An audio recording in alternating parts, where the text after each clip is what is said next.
All right, good morning, everyone. Welcome to Market Prep. I hope you are having an amazing morning. Hopefully, you guys had an incredible day yesterday. Good morning, Peter. How are you doing today? Oh, Peter. Peter was a good man. Oh, he's gone. He was here. I promise you, he was just here a second ago. I was talking to him, saying hello. We're talking about the kids and the schedules and all that good stuff. And we went live, and he went dark. But hopefully he'll reset and join us here. In oh, you went back to Peter. Okay, now you are. Now I got you. All right, you went back to Peter. Okay. Oh, yeah, that's my mistake. I hit the wrong button and I made the change back to my real self. It's like Clark Kent and Superman. You know, I'm not Carlos anymore. I'm just Clark Kent. I mean, Peter. So there it is. All right. Excellent. Thank God you're back, Carlos. Yesterday was super rough. We're happy to have you here. So obviously you have decided to stay in the snow and not go join the crew in Spain. Unfortunately, last night was the last chance to get on a 8 o'clock flight, which landed this morning over there, and I would have been hanging out with the guys right now, trading live from over there. But no, I decided not to, man. It's hectic over here. This snow, I can imagine my wife doing all the stuff that I've been running around doing. It was not worth the pain that I was gonna. No, it was not. No. Yeah. And it was tough, man. Paris sent me a picture of some cigars that Mike brought from the Dominican Republic and some drink he had that me and him were gonna share out on the beach. Oh, no. And I'm just like, oh, could this get any worse? But yeah, I'm definitely missing out. And I could have been there this morning enjoying a cigar. Probably not right now, but later on this evening. So it is what it is, man. You can't win them all. But yeah, those guys are having a great time. Make sure to follow the Instagram. Oh, where's my... Oh, here it is. Make sure to follow the Instagram for bearwithtrace.com. You can see Andrew posting a couple of great things on there. All right, let's jump in, friends. Gappers list this morning brought to you by tradingterminal.com. A bunch of stuff in the green, some in the red. We'll dive into all of this morning, but I see a lot of green on here. So looks like a day where things are swinging green. Peter, I'm not sure what it looked like yesterday. I hopped on for a little bit to kind of help with the mics and stuff, but then I was running around. How was it yesterday as far as the gap, up list, and trading? Actually, there was a lot of opportunity. There was a whole bunch of stuff out there to trade, both up and down over the course of the morning and the day. I was so distracted with the show and everything. I didn't get any of it. I actually didn't have any trades all day yesterday, but it wasn't for the lack of opportunity. There really was. United Health made a good Rising Devil trade, one that I know that Brian watches. He was expecting me taking it, but I was just way too discombobulated. Gary, who is here, got a good trade on PLTR, so he was able to take advantage of that. Didn't last as long as he was hoping, but he got a couple partials and that worked out. And then we had good moves on quite a number of other things that we were watching. NVIDIA took a little bit to get moving, but it did. And and then we ended up with some moves on Tesla. Well, I'm sure we'll take a look at that a little bit later. So yeah. It was awesome. There. Nice.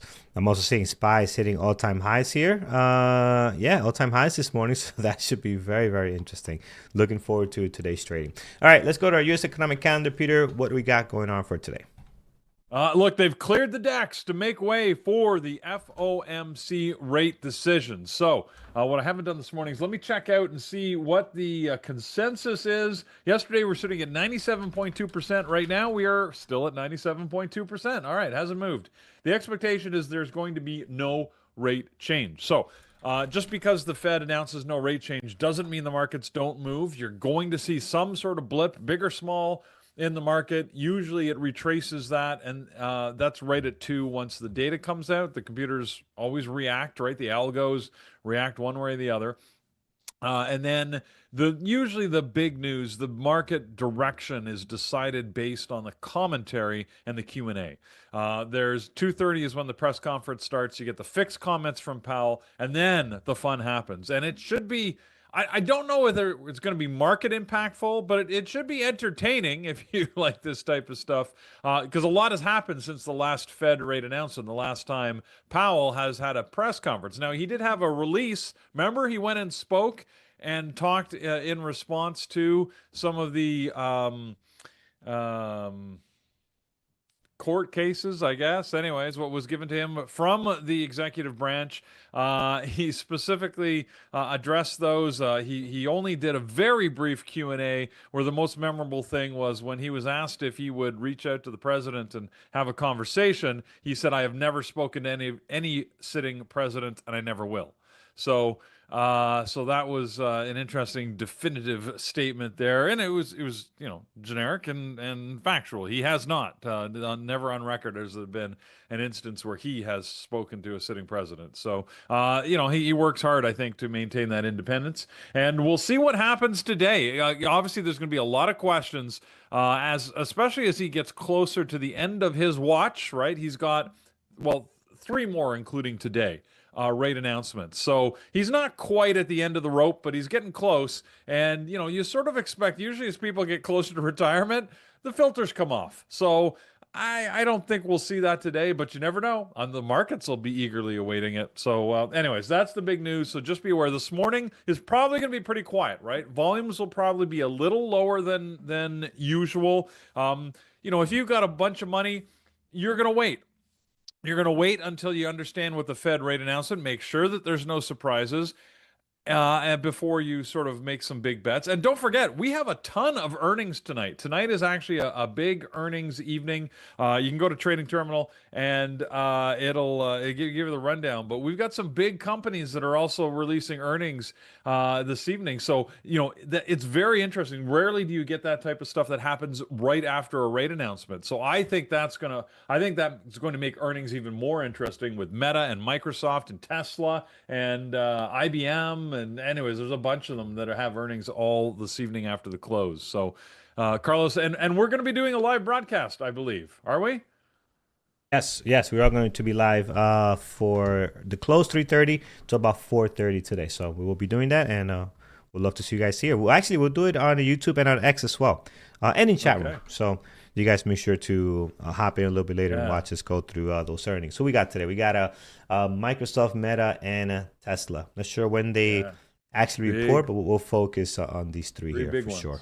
Very big ones. Yeah. So it's going to be, so you can see sort of today's back end loaded, right? With all of the interesting stuff. So again, expect it to be a little quiet. Be careful here at the open, because, you just might not get some of the moves that you may want, and we might not get a lot of continuation. Again, could be wrong. You just never know, but that's my expectation. So, I'm going to be cautious. Despite having no trades yesterday, I'm not going to be forcing anything today.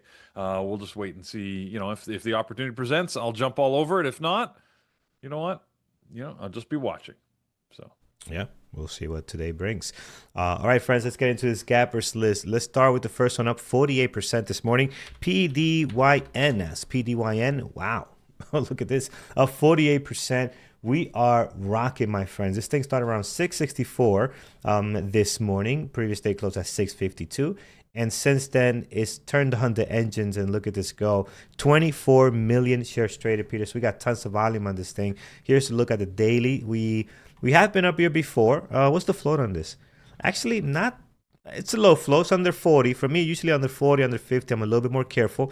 I was expecting lower, showing 29 million shares flow. So not too bad, Peter, and it's looking great pre-market this morning. They got, they announced that they received a large contract from the U.S. Air Force Research Laboratory under the Hang Time project. I love all the code names out there. Hang Time, which is basically an integrated autonomous system that crosses space, air, maritime, and land domains for the first time. So it's a integrated information sharing platform. And the intent is to help enable what they're calling swarming tech, which basically will be semi to fully autonomous drones and vehicles that could act in a coordinated fashion to attack targets and provide real-time data feedback. So it's I've seen this in sci-fi movies. So okay, sounds cool. Yeah, Um, we'll see what definitely. happens. Anyways, Palantir. So this is why they're moving up. This is an AI company that has, is going to be developing all the intelligence behind the swarming tech. Mm. So yeah, welcome to Cyberdyne. Yeah, it sounds like we're heading down that path, doesn't it? But in any event, it's it's tradable, I think, Carlos. I don't know. Like, it's a good news for this company. The company is a relatively low float. Technically, it's just above my low float, characteristics, I guess, at 29 million shares. However, this is a company with $4 million dollars in sales last year. So this contract is going to exponentially increase their revenue for the year. So it's in play. I just, treat it like a low float, I think, is probably your safe bet. Yeah, yeah, still got to be careful with it. I am going to add it to my popcorn list. Clearly, this thing is in place, flying this morning. So I will add it here, PDYN. So let's see where it goes in a couple of minutes here. Oh, PDYN. There it is. Added it now. Okay, next we have LTRX. LTRX, another lowest float stock. We're sitting here at around 32 million shares float, so a little bit on the low side. LTRX. Let me just type it in here on the 5-minute swell. Not much volume, only 800,000 shares traded. We're up 21% on it, but again, does not look as interesting as the one we just saw a few minutes ago, Peter. Even the daily, you could tell we don't get a whole lot of volume. Most of their days are hitting about 1.5. Today, clearly hitting almost half of that already this morning. For the whole day, they're doing 1.5. So clearly more volume today, a lot more interest in it. I don't like the way it looks, so probably won't make my list, Peter. Anything interesting going on their end? Wow. Lantronix is the company. And wow, that's so weird. I just ran across their name yesterday because it was on a bag. Anyways, it was on my gym bag, and I was like, "Huh, who is this company?" Because I guess they used to work with my company. But anyways, why did they move? I'm not sure. I don't really have a lot of news on it. I think.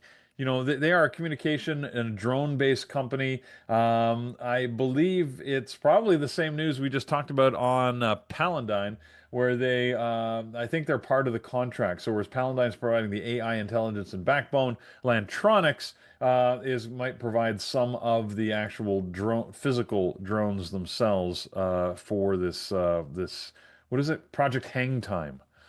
So yeah. Okay. Yeah, I don't like it, man. We'll leave that one alone.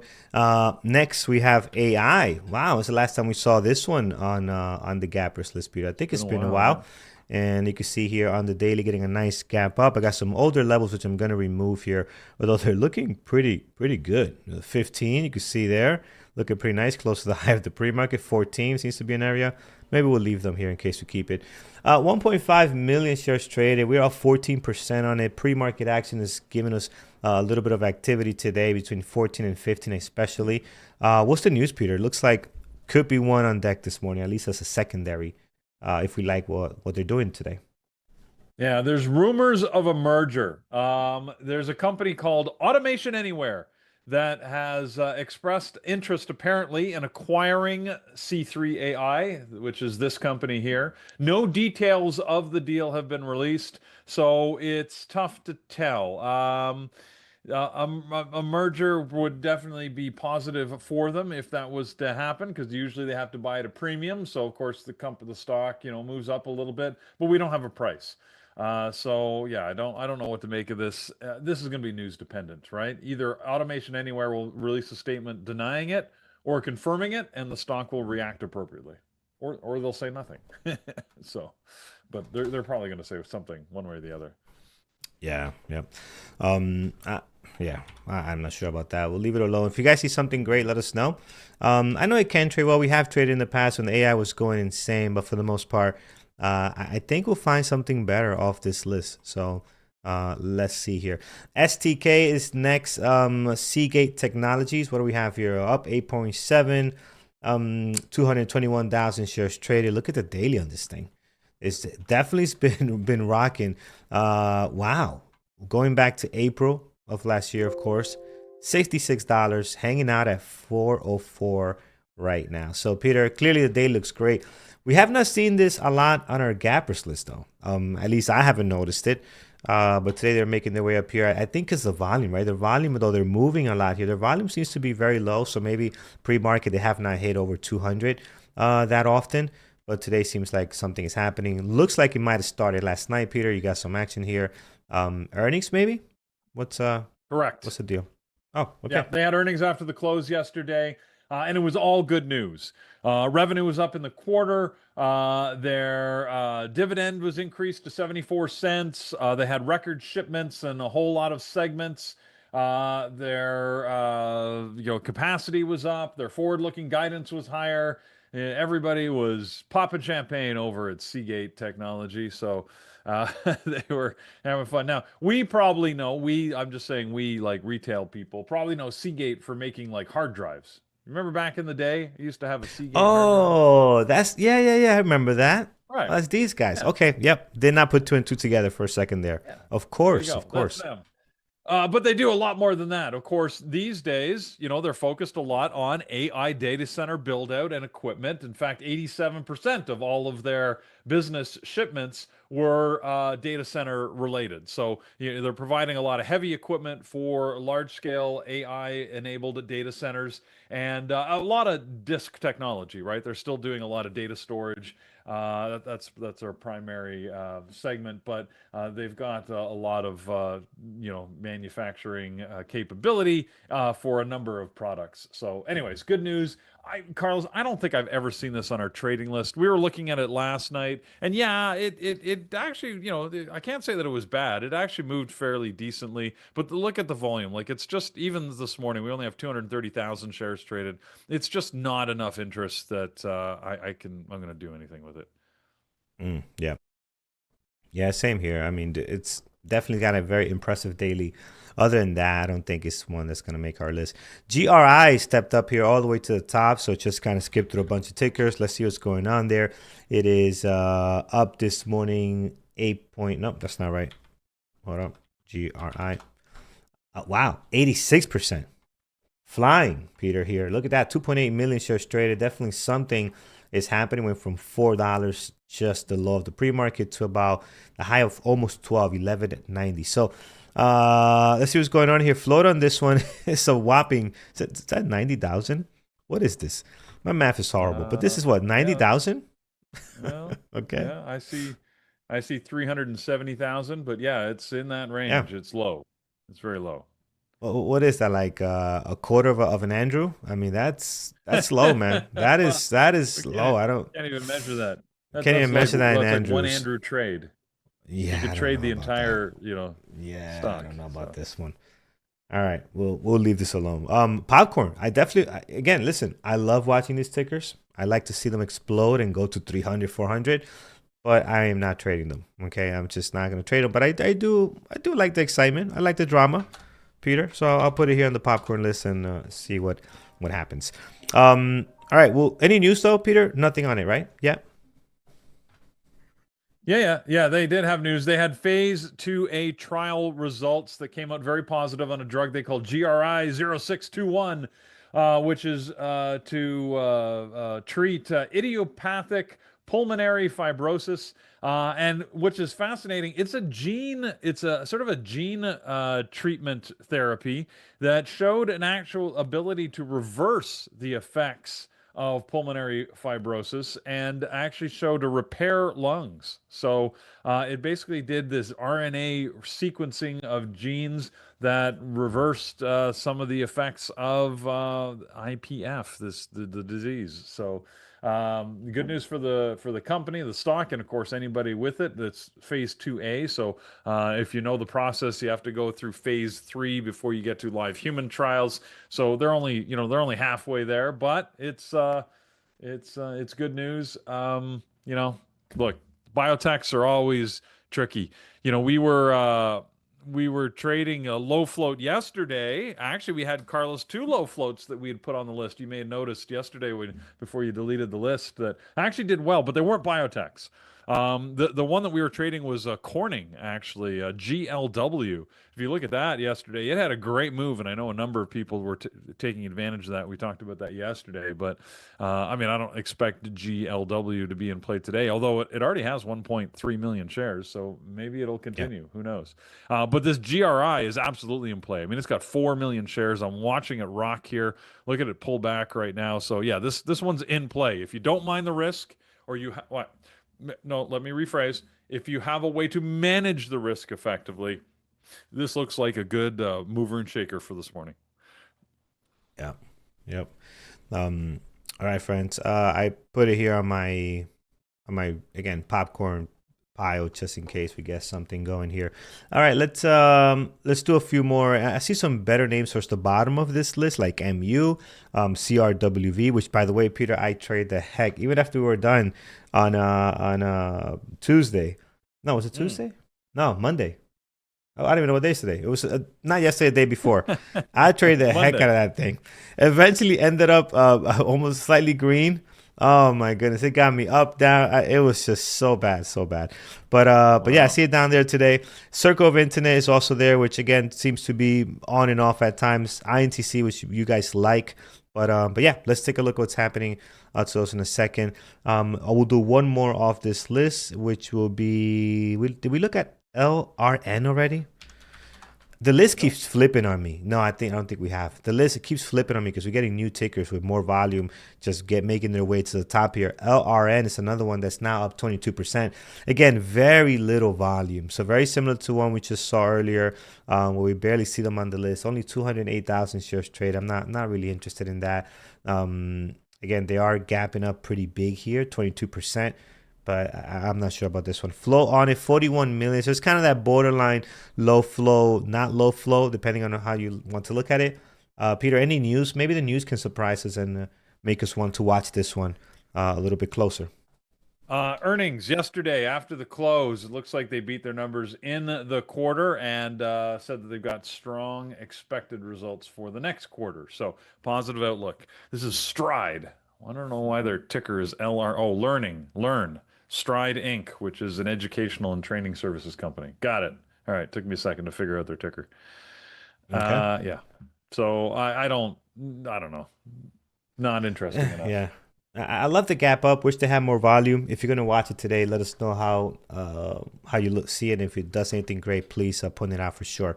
All right, Peter, we'll stop here. Anything you like this morning that you want to go over? This whole talk on Seagate has got me, I'm very distracted right now because this talk on Seagate made me think I just rebuilt my entire PC this weekend and I'm like, where's my external drive that I back up all my files to? I have no idea where it is. Why is it missing? Anyways, I'll have to find it. So, yeah, anyways, let's get back to. I don't think people, well, no, I can't say that because I'm only looking at me. But do people back up stuff to actual hard drives anymore? I mean, I used to. I'm not going to lie, I used to. I was a big fan of that. Not anymore, man. Oh, man, I do it. It's going on the cloud. If the cloud fails, we got bigger problems. Yeah, but then you have to pay a maintenance fee monthly to keep things in the cloud. I already have enough, fees. I don't know. It's yeah. James does both. Yeah, I don't know. I don't. Peter does not believe in the cloud. I'm old school, but of course, it doesn't help if you actually lose the drive. I still don't know why would it have moved. I never move it, but you know what? More worrying than losing the drive is it stops working or the compatibility. And that happened to me. I had a drive there. Yeah. Thankfully, I had that stuff on the cloud as well. And the drive was there forever. I'm like, oh, look at this drive. Let me check it out, see if it works. It wouldn't work. Like the software on it is so old. So I'm like, okay, yeah. Peter went to get like a massive hard drive. Let me grab these. Hold on. Because Peter got all kinds of stuff in his office. I wonder what he's picking up here. I got to dust them off. I'm literally blowing the dust off them. You guys remember these? These are like Western Digital drives. They look like books. Yeah. They made them to look like books so you can put them on your shelf. And you just like... So these are like terabyte drives. But my new one is like, an eighth the size of this. It looks like a credit card. And it's like 5 terabytes. And these are very popular. Hey, you got one too. Look at that. They're very popular. They look look at that. At that time, very nice, Western Digital. Well, There you let me go. take you back. Let me See? take you back. How about this one? Yeah. Ah, These still this is work, even man. this is You know, older. solid state, baby. You plug these in, they still fire up No, and get this is going. an actual disc. This actually sounds like an engine's about I to take off. Right. This. I Oh yeah. I'm really perplexed as to where my other drive went because again, it's a tiny little thing, and I keep it plugged into the cable because it's the only way I can find it. Because again, it's about the size of a credit card. The new one. But anyways, wherever it's gone. Well, let's talk stocks though. Things that we like. Well, Seagate, I don't like to trade. But they're not the only ones with earnings. We had a ton of earnings. So last night we also had Texas Instruments. So speaking of another solid state equipment company, TXN, they had earnings. The mixed picture. They beat on revenue and missed on earnings, but are gapping up this morning on relatively low volume. So not one that I'm favoring. AT&T. How about them? They also had earnings. Now that was this morning that they had earnings, and they beat their numbers, top and bottom, and gapping up a little bit. Now it shows 2.3 million shares traded. I can't find them. It doesn't really look like it's trading that type of volume. It's not very active. This can move after the open. It is a NYSE stock, which means it moves slower pre-market, but the earnings news is good on it. I don't know. I'm tempted to put it on a list just to see what it does. They also announced that they're going to be buying spending $6 billion to buy Lumen's consumer fiber business. Lumen. Wait a second. Anyways, and they're spending another $23 billion to purchase EchoStar's spectrum licenses to support 5G and fiber expansion. I didn't know that Lumen was for sale. Everybody know where Lumen's from? Name that show. I have no Anyways, idea. no? All right. There you go. Severance. It's just Oh, the company. Yeah, yeah. My wife was into that yeah, show. Yeah, yep. Um, it's a weird show. it is very weird. Excuse me. Um, Anyways, so AT&T making some acquisitions. Really, it's Lumen Field in Seattle. That's got to be weird. In any event, I imagine the company, the actual Lumen company, does not resemble whatsoever the fictional Lumen company in Severance. But maybe they do. I don't know. Do they have like some weird leader and do they have people working in the basement? Who knows? In any event, that's AT&T. What else do we have for earnings? How about Starbucks? yeah. S-Bucks.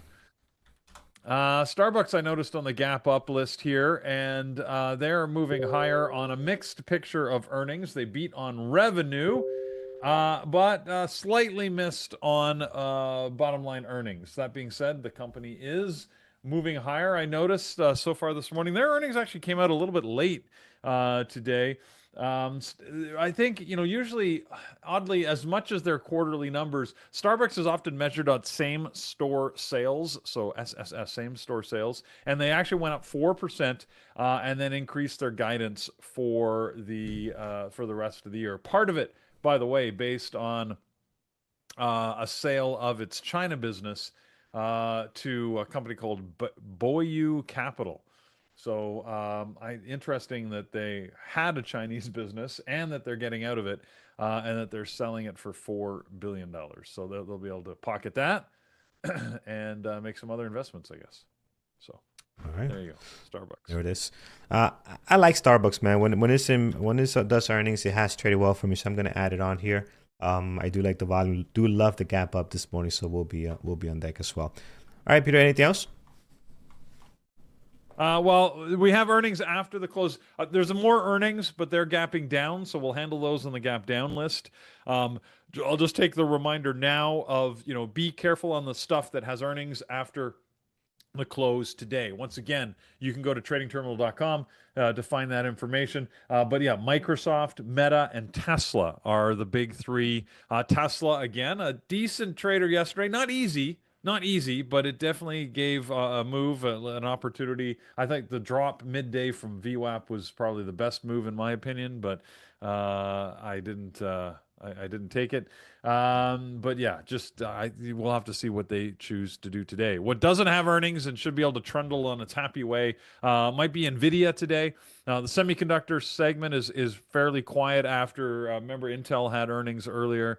Now they're into a quiet period. NVIDIA always reports like really late, like way at the end of the whole process and cycle, so they got a ways to go. But I did like some of the movement we saw. AMD was probably a better mover than NVIDIA yesterday overall, but both were in play. All right, there you go. So that's great. Awesome stuff, man. We'll probably definitely add those in a little bit here. Let's see what we can get off our gap down list before we jump into that. So let's see, gapping down this morning. RGNX is leading the way down 32%, my friends. Wow. So big drop here as low as 824. You can see here. This started this morning or last night? This morning, 7:30. Got the drop happening there. For the most part, this stock doesn't get a whole lot of volume. If you look at the daily down here, everything's under 1.5 million, right? So normally they're not trading a whole lot here. Regen Bio looks like a biotech company, maybe a phase of 1 or something or whatever phase number didn't get approved here. It's usually what happens when you got these big drops like this, but we'll let Peter confirm that. I don't like it. I don't like the way the volume is on this one, so I'm probably going to skip it. But Peter, they're having a tough morning today. Yeah, they are. That the FDA has put a clinical hold on 2 of their drugs, the RGX 111 and RGX 121, which are gene therapy programs. They did that after an unfortunate brain tumor was detected in only a single trial participant. However, it caused a casualty, and they're sort of commencing an investigation.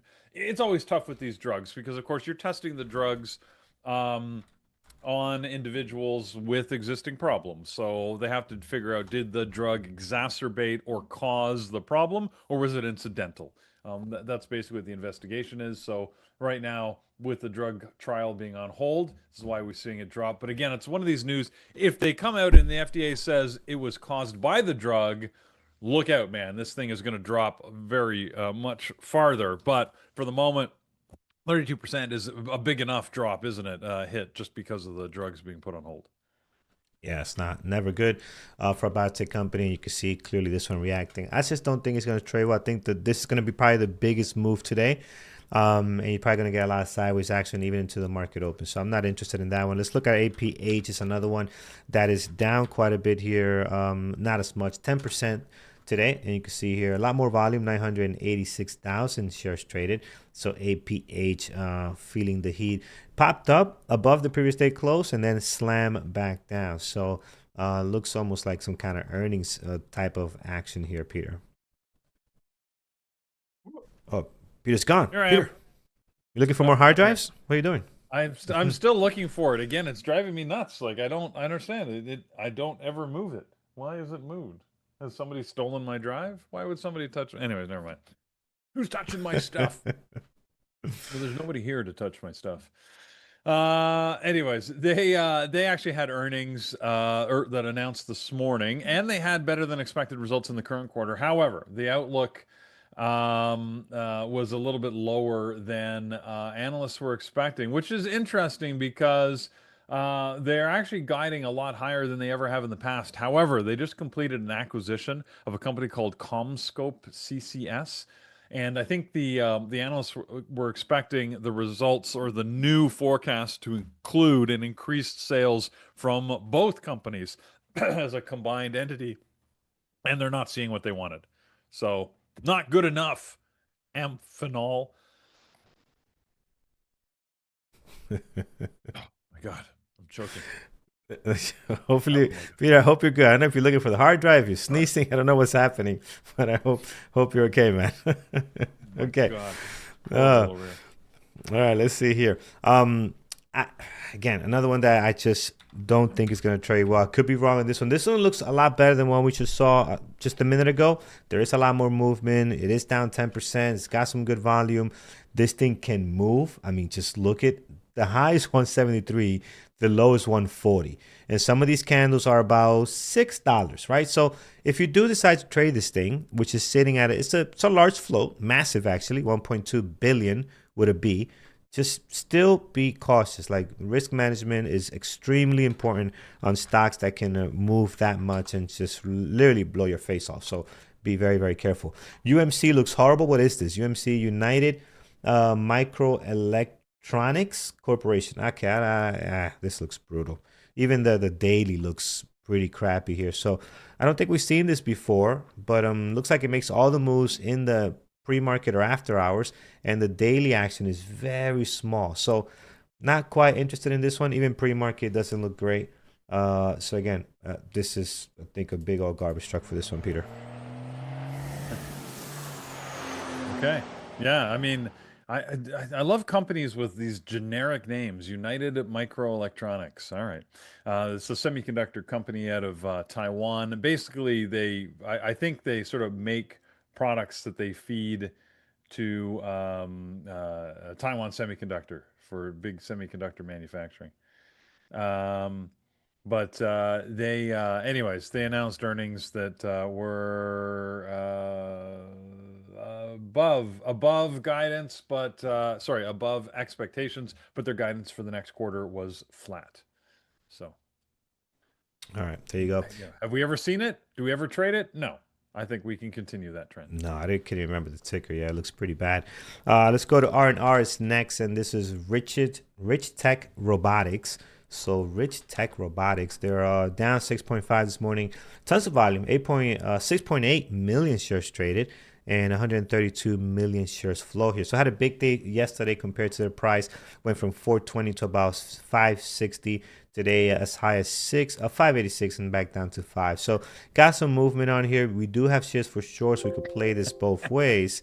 But yeah, I'm not sure, Peter. Not something typically we seen before. Great volume yesterday though. 175 million. So it's pretty nice.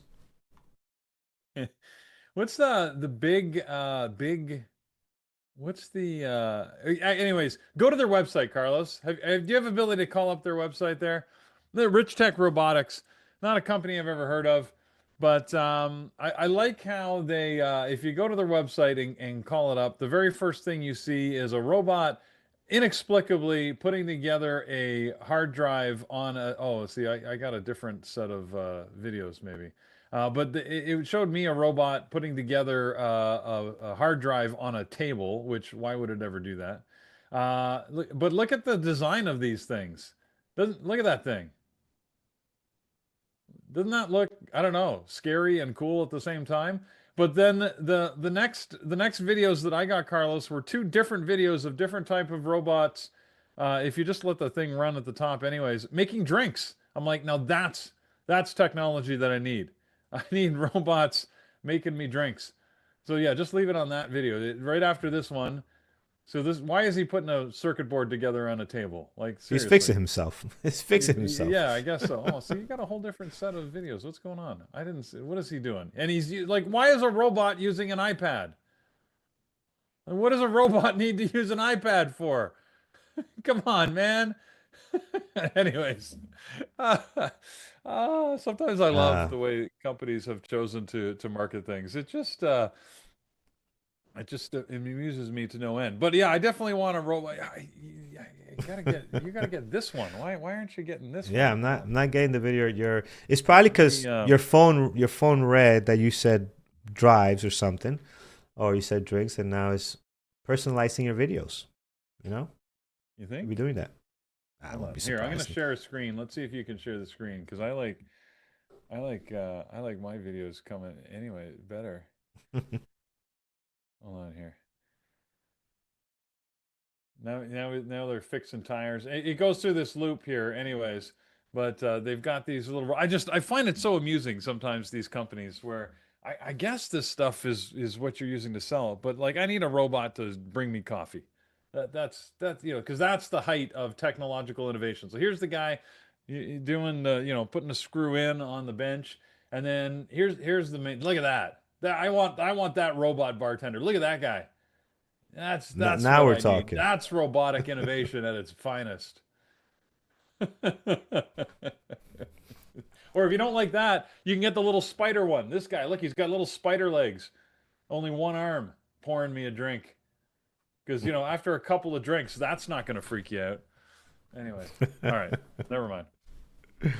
Rich Tech Robotics. I wish it was tradable. Unfortunately, it's not good news. It's got a secondary offering. They've announced a $38.7 million private placement of 8.5 million Class B shares. Anyways, that was much Yeah. longer than we need to spend on it, but it was really entertaining for me. So thank you for you know Yeah, being there. robots are fun. They're fun. Unfortunately, this stock is not fun, so we'll The leave it alone. I don't and this is the weird thing for me, and this is probably the old man in me, Carlos. So you can put up my my get off my lawn thing, anyways, because like that video of a robot making drinks completely entertains me. And if I saw that, if I walked into a bar and there was a robot making drinks, I would be like bellying up to the bar and asking for it to make the most complicated thing I could think of. Awesome. However, if you have a robot watering plants behind a family, they're all going to die. I'm convinced of that. It's it's just I can't handle it. I don't understand why that image is so disturbing to me, but for some reason I feel a robot making drinks is cool. A robot watering plants is dangerous. That's a very interesting view, Peter. I apparently I've got some deep psychological scarring, and I We, probably we, need we help. need to unpack that a little bit more at a later Yeah. time, for sure. In any event, all right. All right, let's look at QRVO. Is next on the gap down list, my friends. Down 10% this morning. Just nasty pre-market action. 222,000 shares traded. We're not going to waste a whole lot of time on this. Peter, I don't see anything great on it. Besides the gap down, pre-market doesn't look good at all right now. Yeah, earnings above guidance. They actually said that they expect to see um, some good results going forward. However, they said seasonable. Oh my God, seasonal demand has declined with its largest customer, and they've had to close the Costa Rica manufacturing facility ahead of schedule because of a restructuring activity. So a little bit of mixed picture here for Corvo. And they're going down, I guess. Net is that the market doesn't like the news. So Yeah, yeah. All right, let's leave that one alone. And what else, friends? I want to get to Tiva, and then we'll stop here. But here's Tiva. This is one we used to trade quite a bit back in the days. Tiva Pharmaceuticals. Today they're down 4.51 million shares traded. And they actually made a nice little comeback here on the daily, because I remember them being around $20 or even lower. They're sitting here on 31 bucks. So this morning, getting some volume, getting some activity. I'm inclined to put it on the list, although I highly doubt it's going to trade well. But man, we have a lot of great memories on this one, trading it way back when. So I'll put in a secondary. Let's see if it's going to be back to what it used to be. But Peter, what's driving it this morning? yeah, they had earnings this morning, and this is the one that I find doesn't tend to move in sync with the earnings data. It never has. It was all good. They beat their number. They increased their guidance. They're expecting approval of an additional drug called olanzapine. And they only released good news, and yet the stock is gapping down almost 4.4% right now. So I used to like to trade this because back when it was this would be a number of years ago, and it certainly wasn't a $30 stock. It was like a $10 stock back when I was trading it, maybe even less, $7, something like that. Yeah, it must have been back around here, 2020. I remember trading this a lot because like you could measure it in pennies. It moved a penny at a time. It was nice and smooth. I used to like that type of trading. But yeah, I haven't looked at it in a while, so don't know what to make of it. Probably not going to spend a lot of time with it today. All right. All right, we'll stop here. That's definitely our gap up and down list. Peter, is there anything else you like gapping down that maybe we have not talked about today? I had a few other earnings that I was looking at, but the Yeah. volumes are like super low on things like VF Corp that every once in a while we look at, VFC, 300,000 shares, down 4.9%. They wouldn't have made our list though, just because their ATR, their average range, is much lower than what we typically look at. So VF Corp had earnings, beat their numbers, but are gapping down. Another one that had the same, beat their numbers, but gapping down, was General Dynamics. GD, which has like nothing, no, zero, well, 6,000 shares traded this morning. General Dynamics is, I would have thought they'd get a little more attention. because they've got great numbers in the quarter. I'm not sure if I can believe that they're gapping down with only 6,000 shares. I mean, that's nothing. It is a NYSE stock. This is aerospace and defense, right, which has seen increase in orders over the last little while. In fact, their quarterly information said that they've got earnings that are increased to record levels. Their backlog, I mean, just to give you an idea, their revenue in the quarter was 14.4 billion. And they're expecting 52.6 billion in revenue for the 2025 year, but they've got a backlog of over 118 billion dollars. So that's like 2.5 years almost of backlog.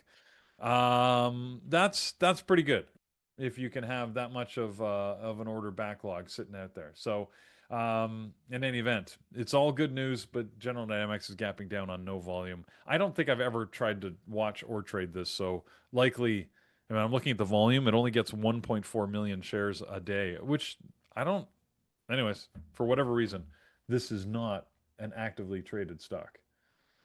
Yeah, sure it's not. All right, friends, let's stop here. I'm gonna add more stuff. I only have Starbucks on here. I will add more. I know Intel is being mentioned a lot, so we'll look at a few that you guys have mentioned that I can remember here. So Intel was one of them. Let's take a look on it. It is up 5% this morning, 7.7 million shares traded. Had a great after hours yesterday, Peter. So if you look at after hours, they get a nice little move up here and it continue into this market's into this morning's pre-market session, right? So you got a little bit of some action there, tons of volume. Daily looks like it's trying to bounce back from the recent drop that it had the last 2 trading days.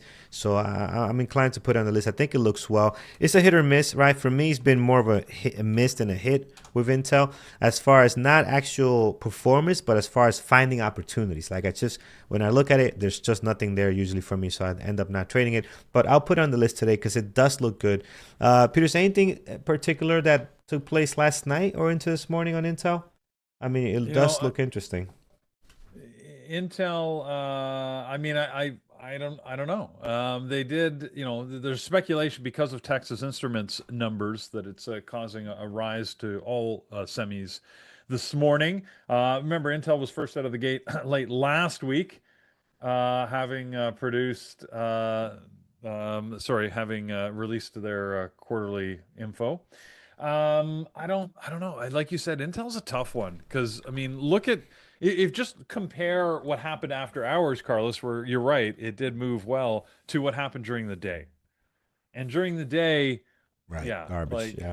yeah, like that would have been horrible. Yes, it looked good after hours, but that's typically what the days look like. That's really hard to trade. You don't necessarily want to be, you don't want to be doing that. So Yeah, gotta be again. It's a hit or miss. We've seen very crappy days like this one. Then we've seen great ones. Like if you look at the daily, it's got some really nice days here. But again, they're far and few that we get that trade that well. So let's see if today's. I got space for it. Let's see if today does mean anything. Other ones on here, I see MU being mentioned. We'll look at MU this morning.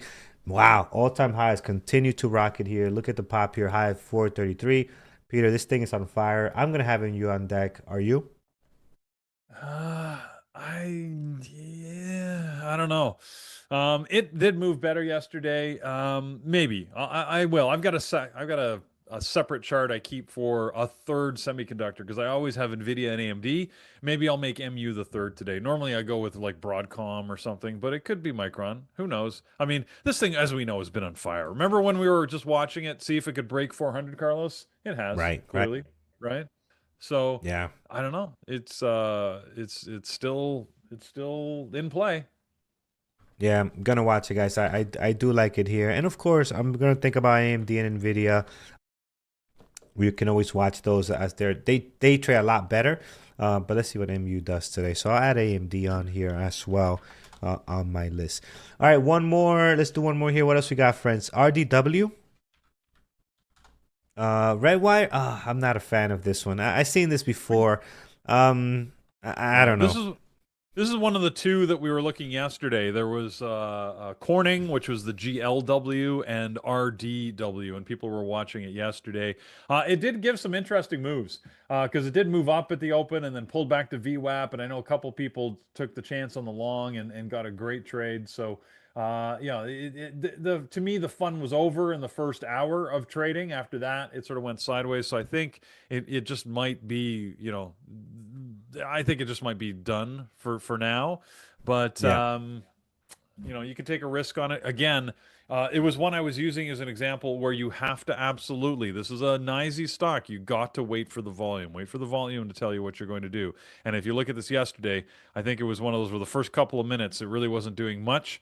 And then once the volume started to come in, you could tell which direction it was deciding to go into. I think GLW was even a more stark example where you had 2 minutes of nothing, and then the volume hits, and you're like, okay, now we're off to the races. So yeah, be ready, be ready. Yeah. All right. I'll leave those off for now. My list so far: Starbucks, Intel, MU, and AMD. I'm gonna go with that for the moment, and then we can always change it a little bit later. All right, let's see what's taking place over on our community. Today is Wednesday, so Peter will take you through what's happening today and how you can join the community. Indeed, we have got all of our sessions that are happening on a Wednesday. It's Wisdom Wednesday, right? So this is when we focus on psychology and the events of the day. Hopefully you will have a chance, if you're an elite member especially, to join these sessions. We have the noon session with Dr. V. Dr. V is going to talk about futures, as she always does, a very active trader and an excellent clinical psychologist. You just want to pay attention to what she's got for you because she knows her stuff. So she often will join us on YouTube with Thor, and then does an executive private session for all of our elite members in the webinar room. So if you wanted to join that, that's at noon. And then at 8 o'clock tonight, we've got Randy Howell, who's back with us, who's going to talk about how you can take the turn into trading freedom. So how do you get the freedom you're looking for? He'll talk about that. His sessions are always good to help you sort of bring awareness to your own behaviors, which is extremely important in trading. There's nothing more revealing about your ability to manage your character and your emotions than trading. It's a crazy activity that way, and Randy's a good one to help give you the opportunity to have a little bit of introspection if you're not actively doing it now. So that's at 8 o'clock tonight, again, for our elite members in the webinar room. Hopefully we will see you then. If you want to join us at Bearable Traders anytime, just go to the website, bearabletraders.com, scroll down, and you can see the different membership options. Pick the one that makes sense for you at this point in your trading journey. All right, Carlos, let's set some levels. We got to get done early. Yesterday, I was running so late that Andrew just cut me off. So I don't want you to get cut off. All right, we'll do Starbucks. We'll do these levels quickly, friends. High of the pre-market on Starbucks is going to be 105.72. This thing trades very well after earnings. The low of the pre-market is stuck between the highs and lows of the last two trading days, so we're not going to worry too much about that. Let's head on over to the left here and get some levels as well. Wow, look at this pop here. What happened to my list? That's not good. Uh-oh. What happened to Starbucks?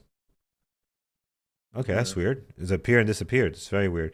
All right, let's go over here, guys, to the left, and then we'll get some levels for the top here in case we do move higher. Right over here, we do have a great level at 109.77, and then right up here as well at 113.29. Again, that's a stretch, but we'll be ready just in case. Towards the bottom, we do have 102.96, and then right up here, we also have 100. It's a great level, also a good psychological level as well. Here's Intel. No surprise that we've been watching Intel for some time, so we do have some levels on this. My charts are acting very weird. INTC, here we go. Let's go back to, all right, there it is. INTC, high of the pre-market, we're sitting at 46.99, so we'll slam one there. And then towards the bottom, 45.77 is a good area to mark the highs and the lows. You can see on the daily how those levels are being confirmed as well by other days, so you want to have that there too. Another level towards the top, 49.23. And then here it gets a little messy. Let's go with 50.42. I think those two are perfectly fine. And then towards the bottom, do not need to add anything. Highs and lows for the last two trading days. Doing an amazing job. Let's go to MU. MU is the easy one. All-time highs, my friends. Wow. We were trading this stock, me, you, Andrew, all our moderators at $40, Peter, yes, we were. Years ago. Wow. 433.10 is the high of the pre-market. The low is down at 421. 422 actually, and that's all you need. Towards the bottom, all the levels you need here, highs and lows, previous day close, all that good stuff, and your all-time highs right there at the pre-market high. Last but not least It's going to be AMD. I'm going to remove some of the previous levels, and I think you're set here too. Look at how these levels for the highs and lows are doing a great job marking the high of the pre-market and marking the low. So both of them are being marked. You do not need to add anything else anywhere here. Just add this peak over here at 266.88, and you're set on AMD. So there you have it, friends. Have a great day over in chat. Andrew Bryan trading live this morning. Andrew's trading from Spain with the rest of the moderators and friends over there. So take care, and we will see you guys a little bit later.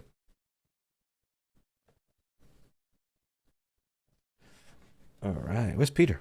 Peter's still looking for the hard drive. Peter's still looking for the hard drive. I am. It's driving me nuts. I don't understand why it would have moved. That's great. That's great, man. All right, let's get ready for the market open here, friends.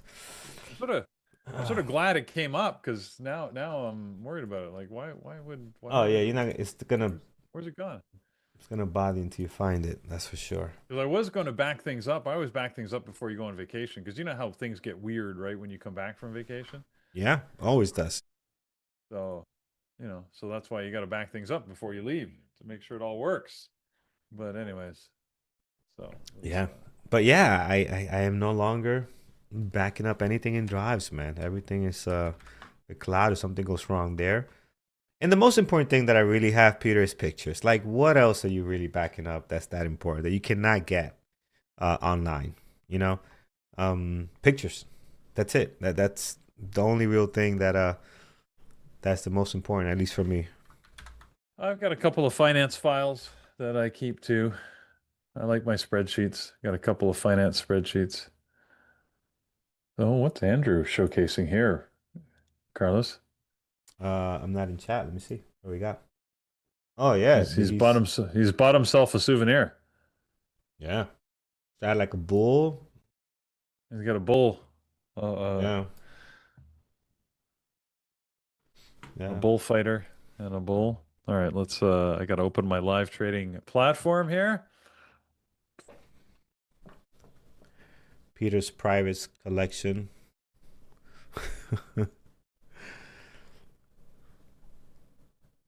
Property deed is important to back up. Property deed is important to back up. I got that in the safe. I got that all in the safe. I don't think I have. I don't think I have one. That's a good question. How do I prove that I own my house? Oh, you gotta have paperwork. I'm sure you do. You probably didn't even notice that was the actual deed, but I'm sure you have it. I don't know. I don't think I have any such paper.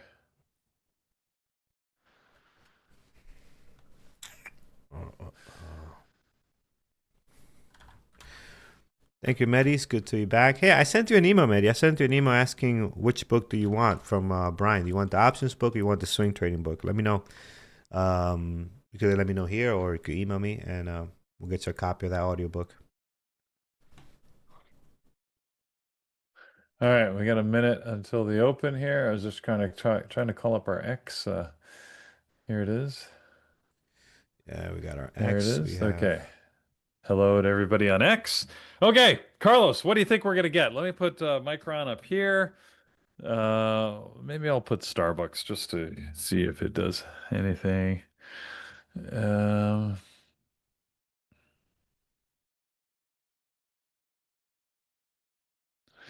PLTR, of course. All right. Because my list is not that great. I'll probably look at some of the usual suspects. Are probably going to make their way into this list pretty quickly here.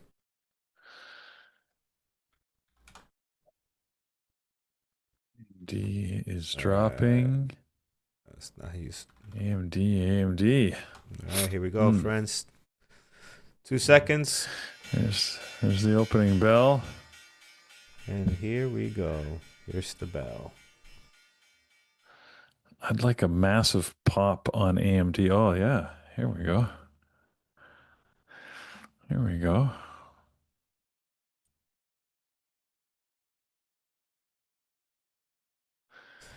All right, Starbucks.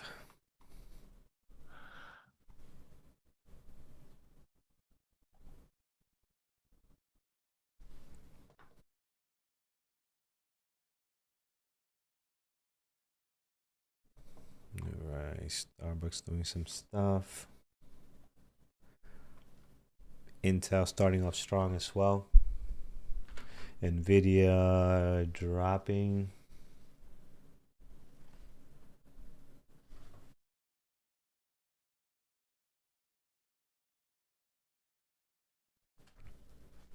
Yeah, I see CMU. I see MU and NVIDIA also dropping here. So I do see that. MU not so much though compared to NVIDIA.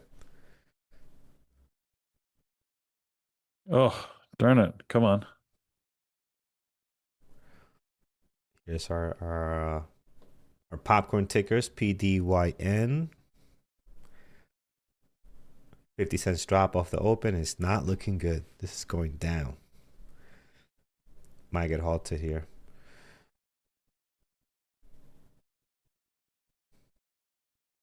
MU, nice 1 minute engulfing. I don't like that's below the VWAP. I mean, shouldn't matter too much given that the open is right here.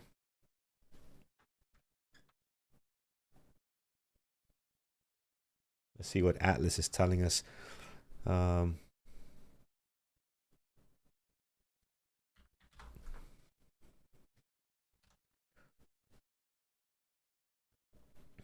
right, so MU off the Atlas, MU can't tell, really can't tell. I'm short AMD here from the VWAP, looking for retracement. We'll see if we get it. There we go. Taking a partial. Oh, there we go. That's the move, baby. Which Yeah, one, baby. Peter? All right, stop to break even. Sorry, I'm just I'm hoping for a break lower. AMD, AMD. you said? AMD. AMD, okay, Yeah. yep. So let me put. I can put it Very up on the nice. screen here. Oh yes. Come on. Let's go AMD. No. See if we can Fuck, get no. the law of the day there. MU. Jeez, Bounce MU. back. Yeah. All right. Intel also taking off here, friends. A nice little pop in Intel.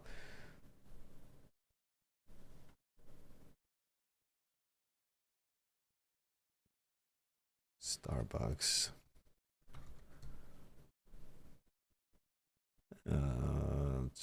Starbucks losing the VWAP. Let's see how the selling pressure reacts to Starbucks and what it does here.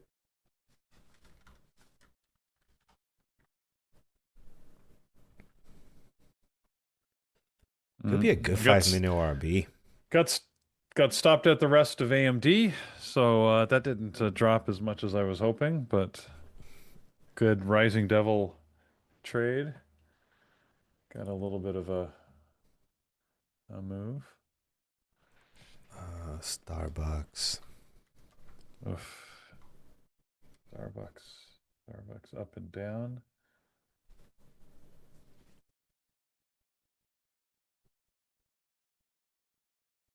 Yeah, I like the selling pressure we're getting on it. Let me see if there's a good 5-minute ORB opportunity on here. Oh, AMD, man. You are all over the place. Wow.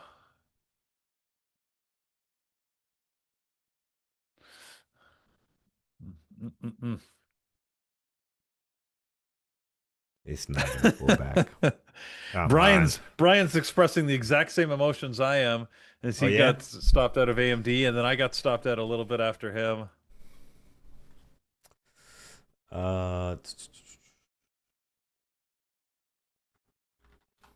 No, pull back. Starbucks looks like a great short, but I want to trade a strategy here, not just some randomness. Yeah. That's tough. Like my feeling is like this is gonna sell off some more, but I want to trade off a strategy. I just don't want to go in short just because I feel like it. Yeah. So I'm looking for a pullback. It's a great 5-minute setup. I think this is it. I think there it is. Okay, I'm going short. Yeah. Going short Starbucks for the 5-minute drop. Let's see if we get it here. I like how you changed your mind on that. Yeah, like, I think this is it. I want to go it. in with a strategy. I don't want to chase it. All right, I'm chasing it. I'm going in. I don't think it's gonna pull back Darn it! anymore. I AMD think went that's under 254. That's the move I yeah. was looking for. Unfortunately, it shook me out back at my break even, so I didn't get that. But it's still very choppy if you look at AMD. My trade was okay. I got in, I added to it, partialed, and then somehow my partial got filled in two parts, but and then all out. So all right, well, it looks like your short is working so far, Carlos. Yeah, we got 100 coming up here. Let's see if we can break that. That's the level off the daily, I believe. So I'm looking to see a break out of that. And Starbucks, yeah, it's gapped up pretty far here. Is this all-time highs? No, no, it's not.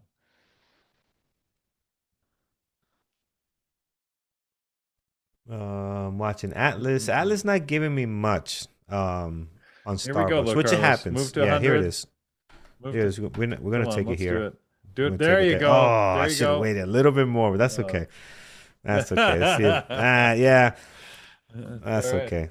All right, let's see if we can get a little bit lower. I'll try to be a little more patient. But the stock is strong, so you got to be careful. Like, you can't expect it to just start dropping like crazy, but we'll see. I wish Atlas was giving me something more, but if you look at Atlas, there's some tickers where you just don't get a whole lot of information. This is one of them, because they don't usually trade a lot of volume. But oh man, 99.50. All right, we'll take another partial here, friends. I know I'm being a little aggressive with the partials. I just believe that this thing might turn around quickly, because it is a strong stock today. So maybe not, but at least if it does, we'll leave with some money in our pockets here and not empty-handed. So let's see if 99 is a thing. And then I wanted to check. Ugh. All right. All right, very nice. Starbucks never lets me down, man. Starbucks is I love Starbucks on earnings. I really do. Like, if I go back Really? and look at the yeah, man, I'm Yeah. telling you, if I look back at the success rate on Starbucks is pretty high on earnings. So I always end up Really? adding it. Yeah, it trades well, man. Lower volume, but it does pick a direction and it tends to go. At least that's been my experience. So I always add it on um Hmm. Hmm. onto the list. So let's see if that can continue.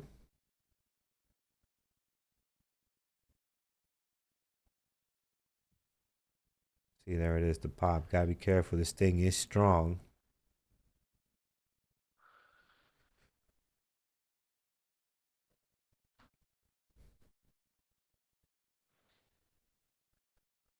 Let's see if we can get another drop. 99 would be awesome. Got pretty close. 99.12. 99.10 is the low of the day right now.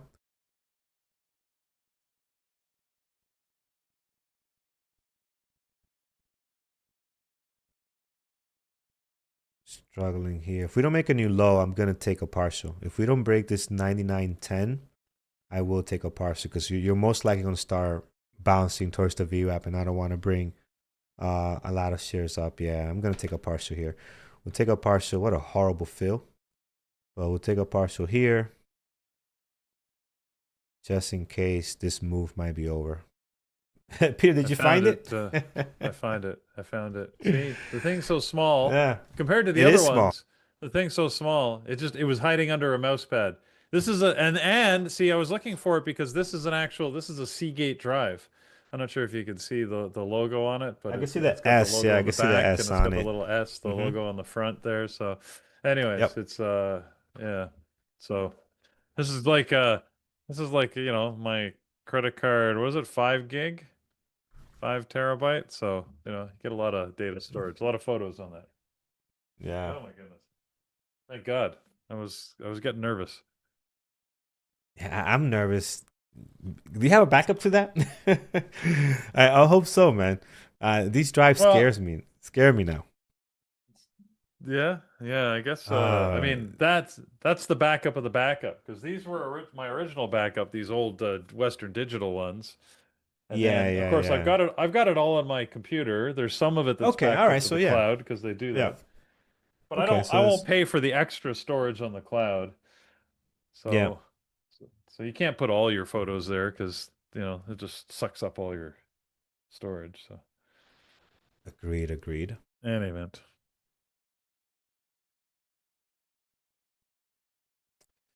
Um, so that's that's what that's she something I said. need to do. I don't even know what you said. That's what she said too, but I had to unblock that because YouTube blocked that too. Is that's what she said also an issue? YouTube? Like, come on, it's a great show. It's an awesome show, right? Um, What? so That's what she said. What do you yeah, mean? it That's blocks. from a show? Yeah, it's from a show. I forget what That's show it a, was, but that came from a show. Was that's it just a.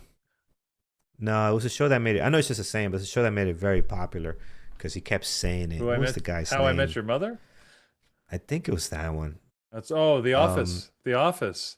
Oh yeah, that was Michael's yeah. That favorite. was Mike. Michael's favorite Exactly. expression. Yes. Yeah. We heard it in other shows Uh, as well, but The Office was one that really made yeah. it popular, at least for my generation. I'm sure it was done before. Let's see Yeah. here. Great character, Michael Scott. Completely unself-aware. Zero self-awareness. Yeah, that's awesome. Good stuff. Uh, I watched that last year. I watched the entire. I'd never seen The Office. I watched the entire series. You never seen The Office until last year? I mean, I Yeah, can't talk. no. There's a lot of stuff that you guys seen that I haven't. So, oh man, Uh, it's so good. no, I never got into it. I never watched it. So, and I found it on one of my streaming services and like, you know what? I'm going to watch this because while I'm trading, it was good to put on in the background because there's a lot of repetitiveness, right? It's just stuff that's happening in the office and little Yeah, jokes and stuff. So I just put it on in the background. I went through all, whatever it was, 9 seasons or however many there were. yeah, And, it's awesome, man. It's good.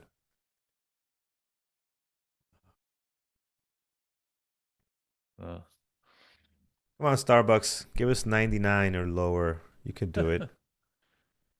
no, it said it fit under my mouse I'm actually pad. drinking Starbucks coffee right now. So look at that. Well, there you go. Look, Yeah, and the stock is paying for it. that's it. So, Definitely paying for a lot of these little pods. oh, what is this?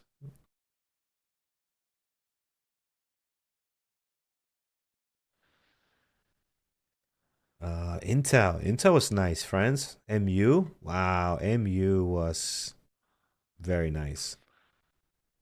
That is an awesome trade on MU. I would have been watching it.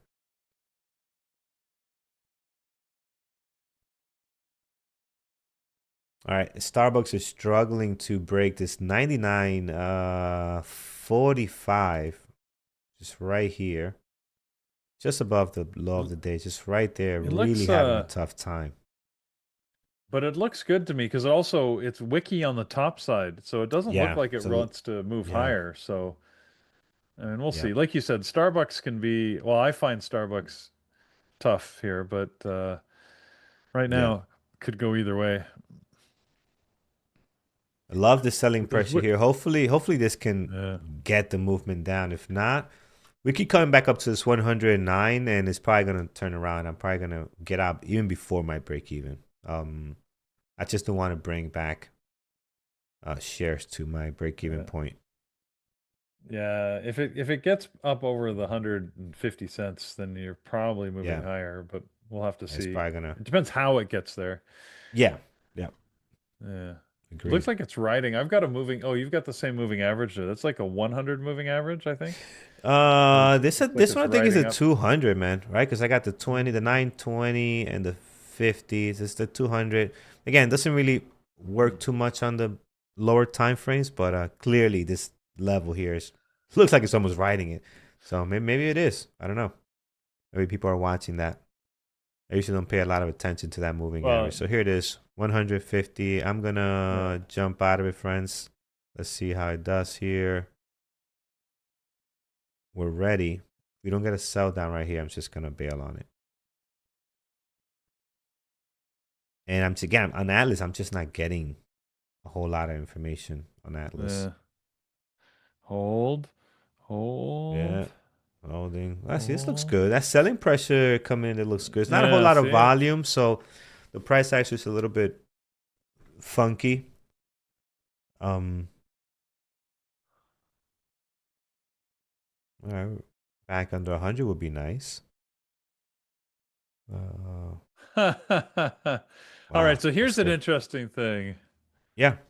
Oh, that's what I want to do. I want to do. Um, You reminded me. I want to do a uh, poll. I want to find out how people are backing up their oh, systems. Yeah, let's do that. Um, there you go. Okay. You do that poll. So John in the chat room just posted, he said, I just realized I've been fake trading all morning.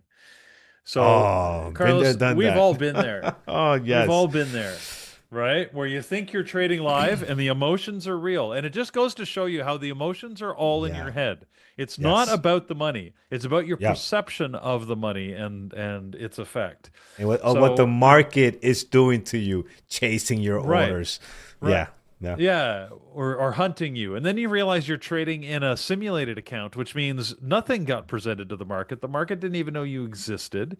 It like Hmm. there was zero impact, and yet you could believe that the market was out to get you and they're hunting your orders when really obviously that's not the case. We've all been there. Now John was saying that as it turns out he was down about $100. So turns out that then that's good because he's not red. He's break even. Right. But it's amazing if you've ever done that because you can't do it on purpose. But if you've ever done it by No. accident and you end up Yeah. in a spot where you thought you were trading live and then realized you weren't, that's just such a great demonstration of how it's you. It's It's, all it's it's all all in your about how head. you're reacting to the market, your emotions. Yeah. It's all in the head. So anyways, I find that funny when people do it. I mean, I've done it, you've done it, Carlos, we've all done it. We've been trading for long enough. You've made that mistake where you accidentally leave your thing, dialed into the simulation accounts, and you're like, you come back, and if it's a good day, then you're angry, right? Because you're like, I thought it was green and I had money. If it's a bad day, suddenly you're all relieved. So crazy stuff. Crazy stuff. So, Carlos, I don't know where Starbucks is going now. It's slowly It's like like, leaning higher. It's yes. leaning Yes. higher, but so unaggressively that this thing could seriously go in either direction still. Either way. It's, Yeah. Yeah. It looked good when it dropped here, and now putting this little candle here, I don't like. yeah, But it I can really agree. go any direction here. So I'm just ready, man. My fingers are on the hotkey. I'm ready All to right. jump out. 105, 150, excuse me, 150 cents, that is. We'll jump out of it. So let's see. Let's see if we can break lower. Would love to get a partial at 99. We got really close. But would love to see it go down there.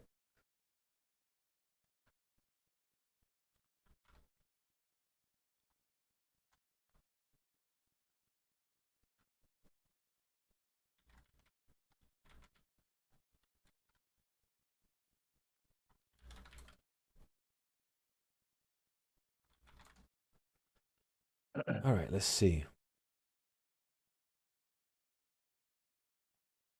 All right, let's see how people are backing up their personal data. So, how do you back up your personal digital data, pictures, documents, etc.? Hard drive, cloud, or both? Let's see what you guys have here. And friends, while you're clicking on that, also hit that thumbs up over on YouTube. Really appreciate it. It does help us out a ton. So help us there by clicking that thumbs up. We're sitting today roughly around 226 likes. We'd love to be around 400. 450 is our goal.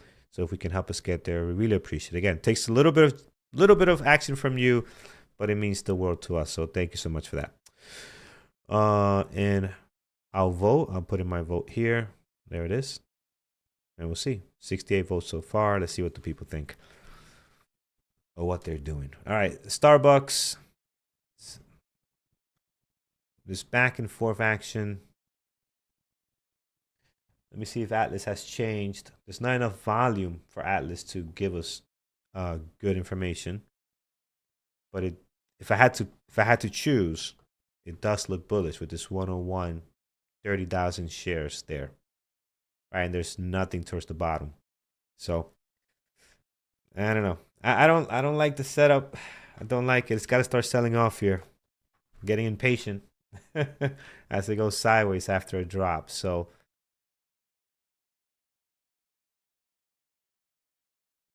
and we'll see.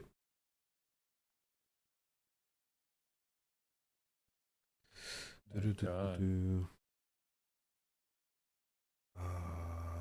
Yeah, I'm getting out of it. I'm jumping out. It doesn't look good. It looks more bullish. So we'll get out of here to get at least some more profits out. I don't want to get close to my break even. So I'm all out of it now. It might reject here and come back, but I don't think so. I think it's gonna go higher. I think it's a higher. Let's see. Look at that. Okay, good decision so far.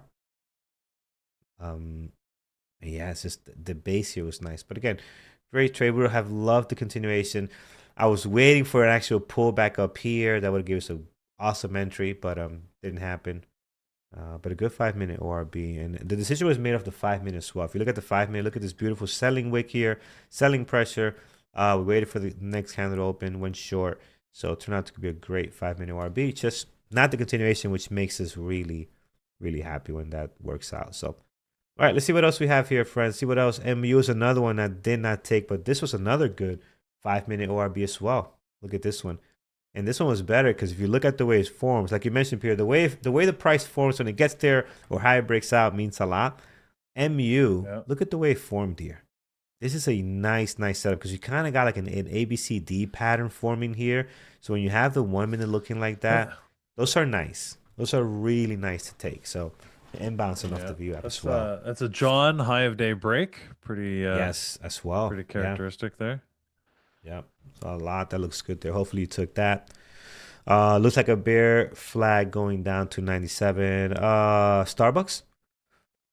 I don't know, man. This bear flag is it's an ugly bear flag. I agree that it could go lower here. But oh my God. It's just bad. It's just bad. I'd rather look at these photos. Look for something else. Are you hopping into your hard drive and looking at stuff? I was thinking that I gotta back up my hard drive, and I'm finding like all sorts of random. Can I share with you guys? You're all friends here. Do you want the? Let me do this. I'm gonna show you 3 pictures in a row that I've got here. And my daughter's gonna hate me for this, but I'm gonna share it with you guys anyways. She'll never know. Don't tell her. She'll never know. You got my screen there? I got your screen. Yeah. Okay. Here's my yeah, she got all her fingers, her whole hand. She's not gonna be happy about this picture. No. But look, this is the same girl. This would be the same girl about 12 years later. You ready? There she is. Does that not Carlos, you got something to be terrified for as a dad. Nice. Yeah, time flies. Man. That's crazy. That's terrifying to me. Yeah. And then speaking of you want to go in the Wayback Machine? Let's go way back about 30 years. You ready? Here we go. 30 years. Look at can you tell what movie do you think recently had come out when this picture it had to be Top Gun. There glasses. You go. That's gotta be that's right? so Top Gun. Absolutely, man. That is so Top Gun-ish. Look at the glasses there, aviation glasses. Look at me. I'm not cool. I'm not cool. Look at that. There's me not squinting because I don't have glasses. There you go. You don't got the aviation glasses, Peter. That's me. Look at that. Look at me with hair. Look at all that hair. Look at that set of hair. Yeah. Look. We can bring it in here. There you go. There. Look, proof I actually had hair at one point. You look in pain. You look in pain without your glasses. Well, see, I don't have the aviator glasses. Unlike my cool buddies, I'm still friends with this guy. Yeah. He was like Maverick and and Ace. Yeah, Rooster or whatever. Yeah. There you go. There they are. Anyways, all right. That's what you get sometimes when you run into pictures. Absolutely. There it is, friends. I almost took MU short here. Almost. Very close, Peter. I was like ready to pull the trigger, and I did not. Nice. Love it. It's me and my boo. Yeah. Top of a mountain. Anyways. All right. Let's so let's see, friends. Goose. Only Starbucks Goose, right that now. was his name. Goose. Yeah. Goose. Yeah. Maverick and Goose. Western? My middle daughter went to Western, not the youngest. She went to Queens. But yeah. Anyways. All right.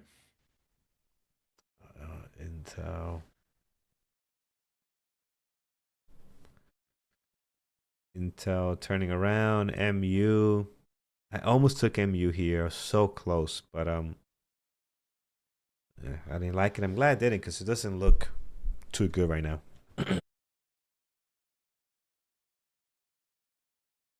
They really, yeah.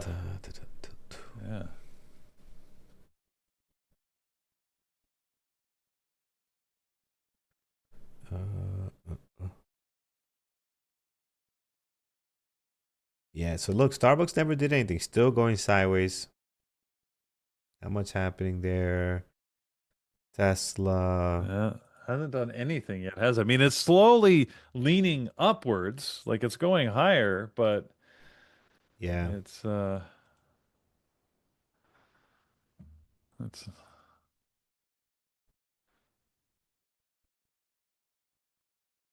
MU. I keep going back to MU. I don't know. It looks interesting to me.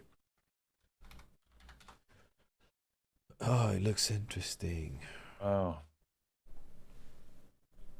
What do we have here? gotta clean up my drives here. Oh, shoot. I forgot to do that.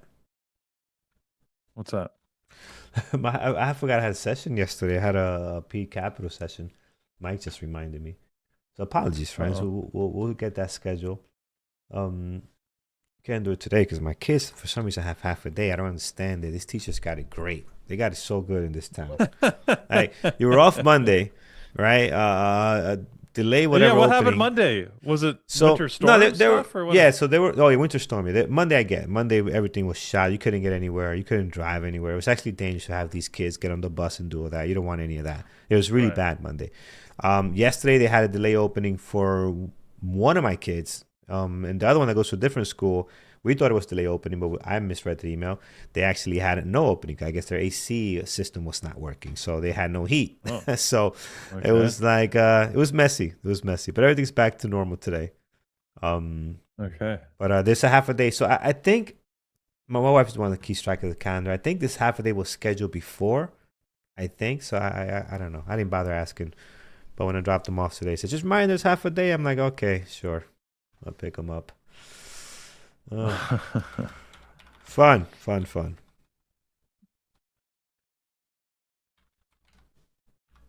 Well, I guess now that you have those cars nicely cleaned off and you can go out and hit the streets. Yeah, I appreciate it, Carlos. You made me laugh. You actually made me laugh out loud. I thought about you when I was And, cleaning the snow off. Yeah. And it was literally like a foot. It's like almost a foot of snow on top of that thing. Like it gets heavy. Yeah. But I was cleaning it off and I was thinking, yeah, Peter will be pissed if I leave this on here and he's behind me.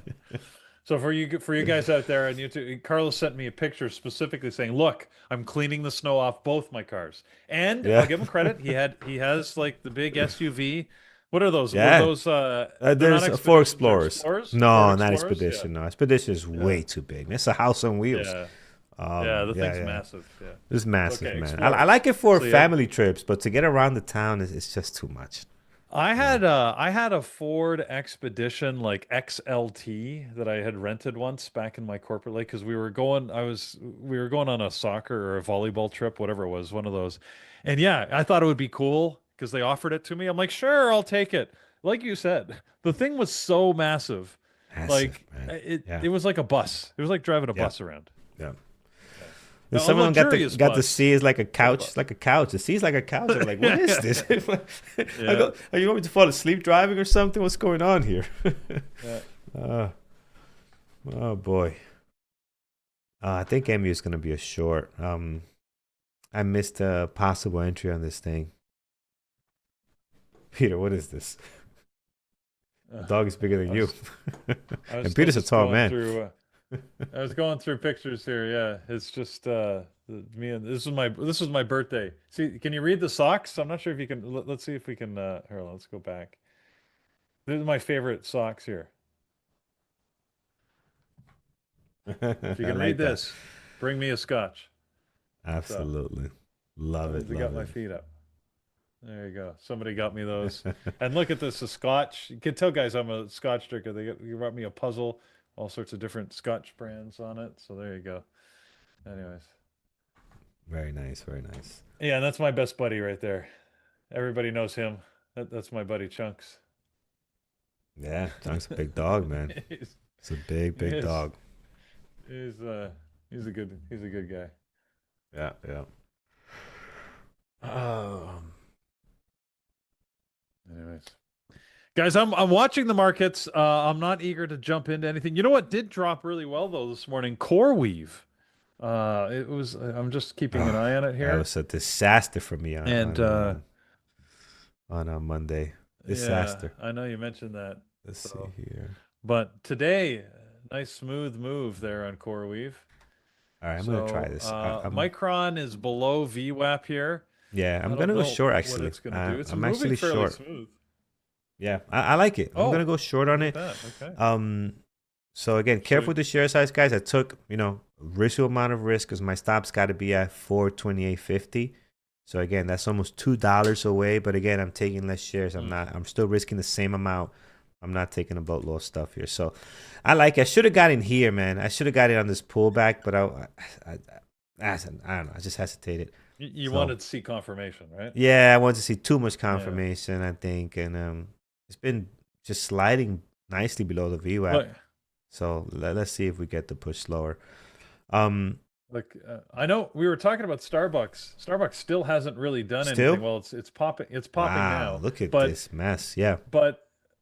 whether you think that moving average is relevant or not, look at how it was riding. It's been riding that average. Like it I literally think is. they're looking at it. Yeah, I think people are Yeah. looking at it. I mean, it's too to the T, right? Yeah, exactly. Like So look at how many times it just hit that thing yeah, and bounced off of it. So 5 times.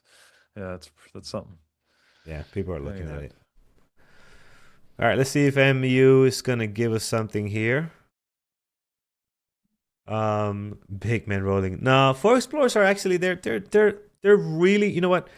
I driven in like BMW X5s. I ridden in the Lexus RX, whatever. They're nice, but if you want space at a good value, they're not gonna give you the space, and they don't have a third row. So it's like, I got 3 kids. They need their space. And I need space for baggage on top of that. So the Ford Explorer, I did a lot of research. Probably one of the best cars. It's not massive like an Expedition. That's gonna give you the space, right? So I think it's a really good car. I really like it. Oh, you like it enough. You got 2 of them. I got 2 of them. Yeah, here it is. MU is going against me a little bit. 28.50 is my stop. Slightly above there. We went to 28.20. Oh, that's gonna stop me out. Yeah, 28.50. We got a bail on this. Hoping it can stay lower. Keep coming right to it and selling off. That's good. But I don't want it to push too much against me here. All right, that's it. We're putting in a good candle. If we could do this and get back low, that's good. Hopefully more sellers can come in here and join us, but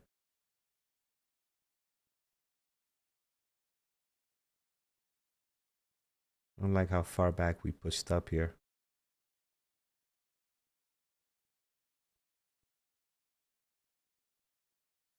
Oh yeah, that's not good.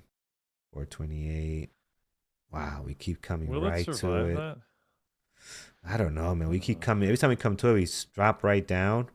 I mean, I could afford 50 more cents. It's not a problem. But I just don't want to like shoot up to like 431. Yeah. That's not good. Yeah. 50 cents not an issue. We could do 429. That's fine. If it keeps trading like this, but we can't keep holding on forever. It's gotta come down. Good so far. We might survive this. Let's see. Good so far. Right. Let's see what we do. So far. We need to go red here. Need to go red. I just don't know if we have the movement to go lower and break my break even. I just don't know if we have that much after pulling up like this. I don't know. We'll see. We'll see what it does. What did Teva do? Garbage. Okay. We won't go on our list again. That's the reason why we don't watch it. Teva or Teva. I think you actually found out how you mention it. Is it Teva or Teva? I think you looked this up. I think before. it was Teva. Teva? I went to the website and I was watching a bunch of employee videos and they were saying Teva. So I assume that the employees know how to pronounce it. Yeah. Yep. Teva. Okay, guys, it's looking good. We survived this. And this is one of the, and I don't want to promote this, but this is one of the benefits of having a mental stop where you're watching the price action and you can determine, you know what, I know it's hitting my stop, but it keeps selling off. And again, I don't want to promote that you should be doing mental stops. You could do hard stops. I think they both work very well. But if you're doing mental stops and, you know, you let it keep going, next thing you know, you're sitting here at 431, then that's not good. That's not good. But, you know, people ask me, why do you use mental stops? For this reason right here, sometimes it helps to stay in a trade that the price action is still showing a lot of selling pressure like it did right here. Even Peter was saying, like, oh, wait, hold on a second. Just wait a little bit, right? Because we're seeing the same thing. We're seeing the price action come up and just kind of continue to sell off, right?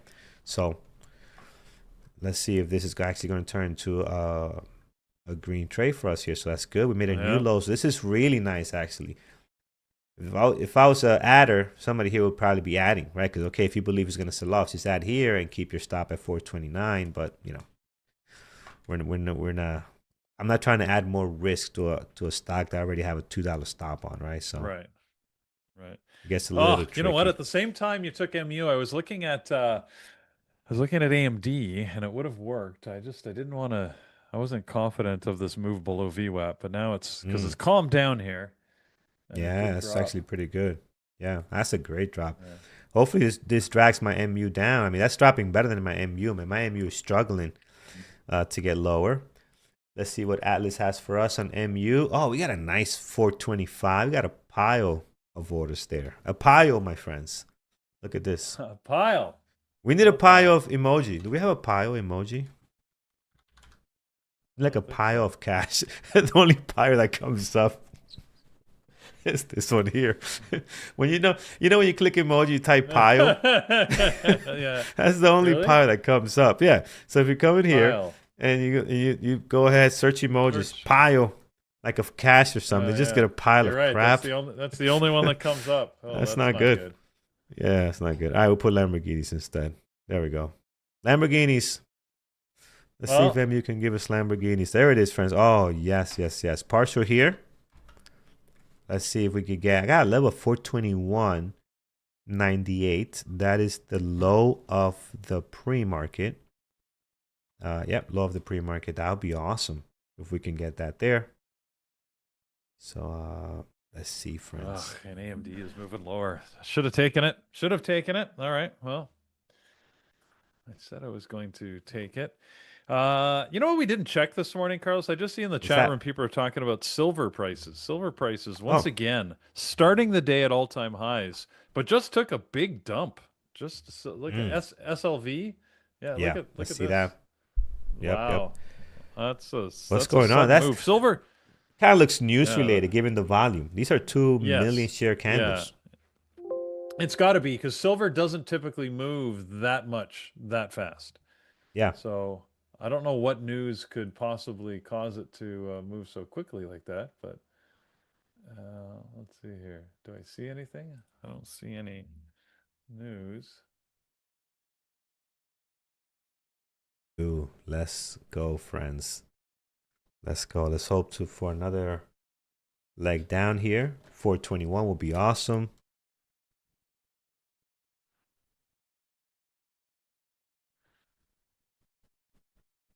No news found. And Atlas, Market Atlas from TradingTerminal.com, looking good in our favor. You can see here, got 423 now. We got 422. There's nothing towards the top. So technically, we should hopefully drop a little lower. I don't expect 421, but 423. I hope that we can test that. Let's see. Yeah. AMD, man. I should have taken it. Yeah? Such a chicken. Yeah. AMD's nice, man. What's the next level? You got this one here, which is where you're bouncing from now, and then you got that's 420 in the low of the day. So Yeah. Yeah. The next one I have is, let's see, there's not a lot of levels here. Ooh, definitely around the previous day close is a big level. So yep. King of all levels. oh man. Oh well. Can't catch them all. That's it. Can't catch them all, Wow. friends. And Starbucks, by the way, continues to just move up that moving average. That is just crazy. Is it just riding that? Wow. Look at That Paris. is that Paris is shorted nice. silver. He did? Okay. Wow. All right, we're getting a little bit of a bounce here on MU. Hopefully it'll be short-lived. Damn. I'll get stopped out of break even, friends, because I have a good day here. So I don't wanna give anything back. So right here we're coming out to our break even. Wow. Look at that move on silver. That's crazy. There it is. Break even. 426 coming lower. I think we're gonna get lucky twice. So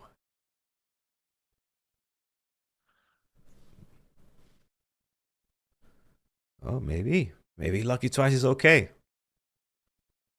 All right. Don't give up hope, Carlos. Don't give up hope.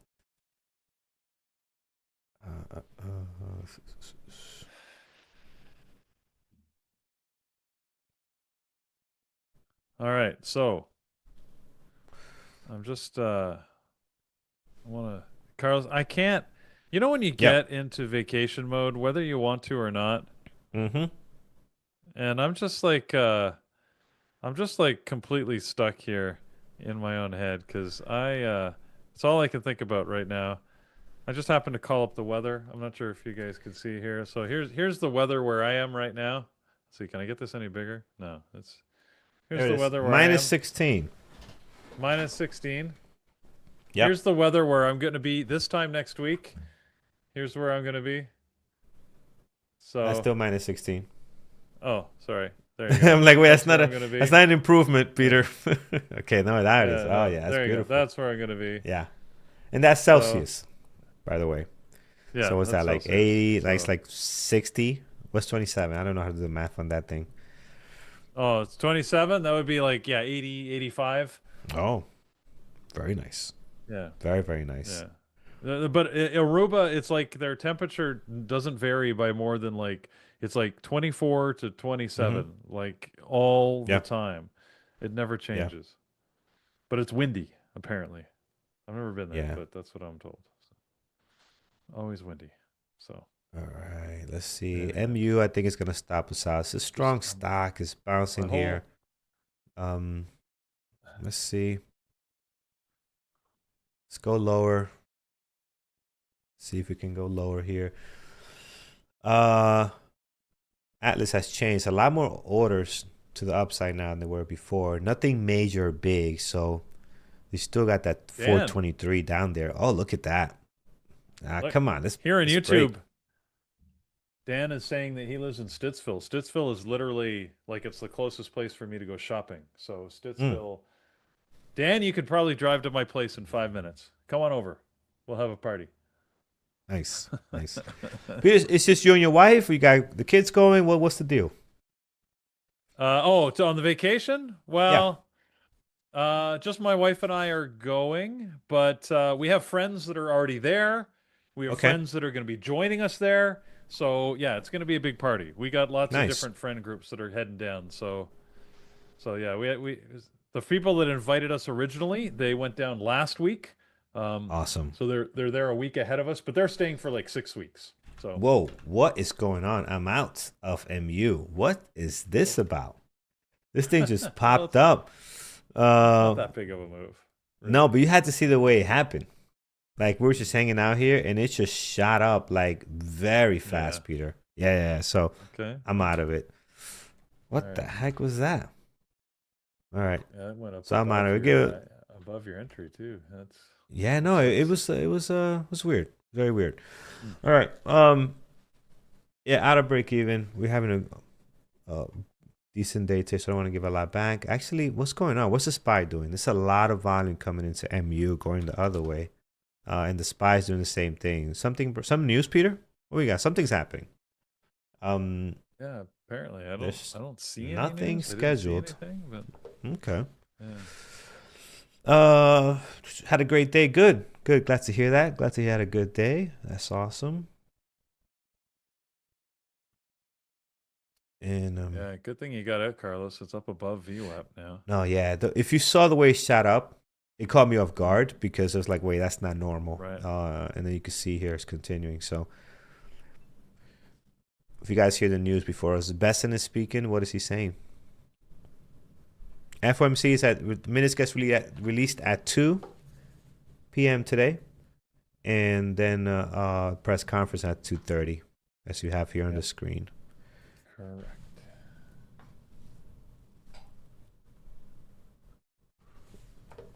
All right, let's see. Oh wow, Dan, you live near the keg. I know exactly where that is. I remember when all of that was just like a big empty field to get between here and Carp Road. And actually, I took some friends and we went to Kubota's. If you live near there, you know Kubota's.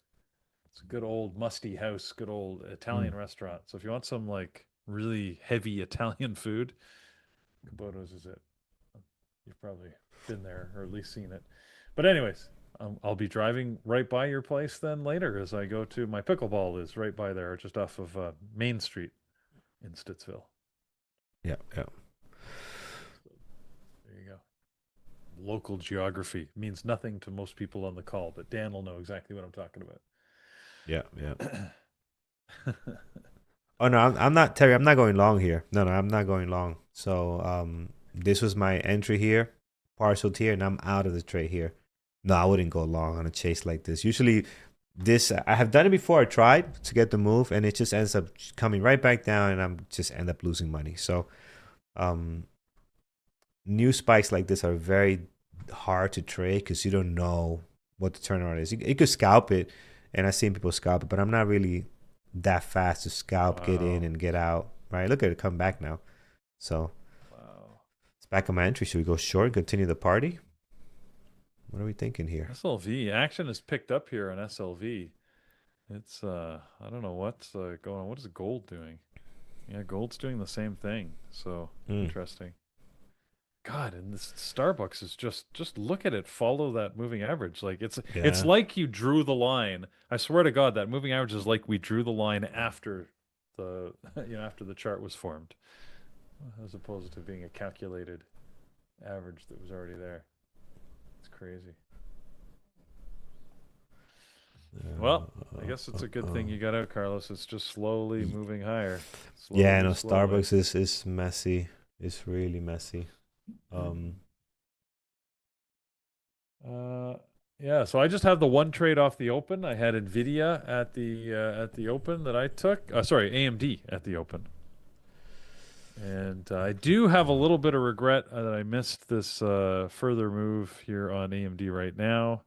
Would have been a smaller move than I actually got at the open, but a little less crazy. I could have taken a much tighter stop because my stop at the open had to be so wide because the thing was just popping with a big spread that you really had no choice. Yep. The spread is still 10 cents though. I'm still not actually mentally used to that on AMD. AMD to me is a 1 to 2 cent spread stock, but it hasn't been for a while. No. Definitely has not. All right, so let's see. So MU actually pushed up, came back down, and it's just gonna continue where it was, I guess. Back to his back and forth here around 425.50 to about 424.50. So like $1 back and forth is what it's doing before this pop, and we're back at this area again. So let's see how it continues. What else? 10:30 is coming out. Do we have anything else happening? Any VWAP breakouts? What about Intel VWAP breakout? I know this stock is not fun at times, but look at this. You somewhat got a nice setup going here. I just don't know if Intel's the type of Somewhat. stock you want to trade.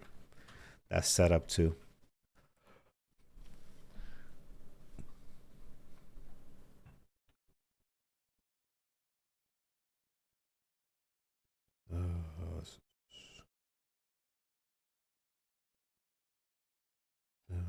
MU.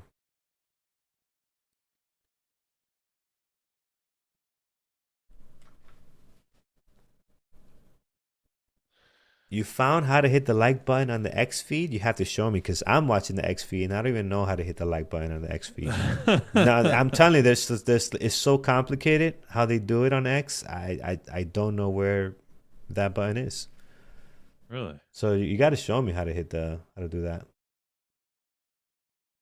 Oh, did I forget to post this? I thought I did. Okay. Carlos needs an X tutorial. Surely do. I mean, I guess I would need one too because I don't know how to do it. So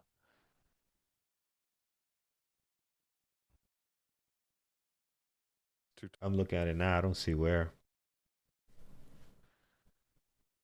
Ah, MU. Come on.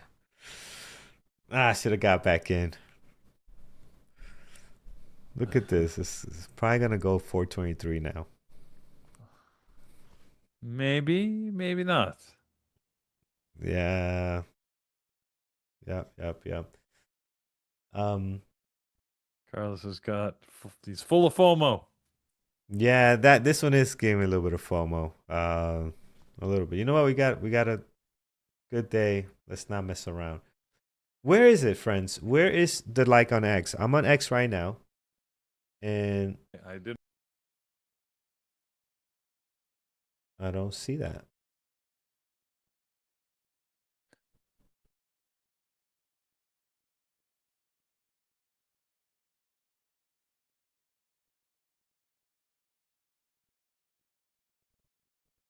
Yeah, where is it?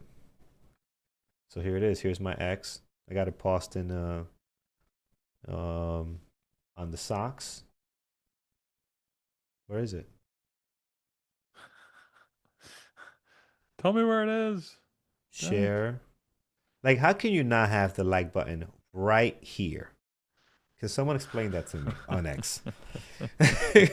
Like, what is going on? It's not here. It's not here. The like button. Okay, so I'll have to YouTube that later. Put it where you can find it, eh? Must not mean a lot to them if they don't have it there.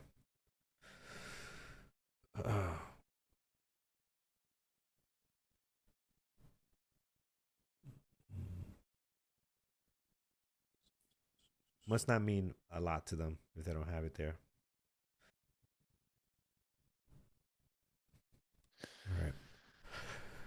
All right, let's continue. Oh, man, you're right, Peter. Look at that. Okay. You don't want me to find it? You don't want me to find it? That's okay. Yep. That's it. Apple S4 reversal. Let's take a look at Apple. What is Apple doing today? It's been moving here above the VWAP. What else we have? Secondary list GRI. Didn't do anything. EDYN.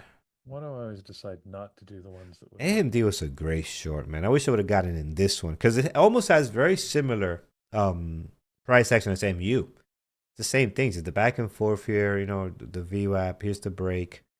And it was a better continuation because it doesn't come back up and test our entry again.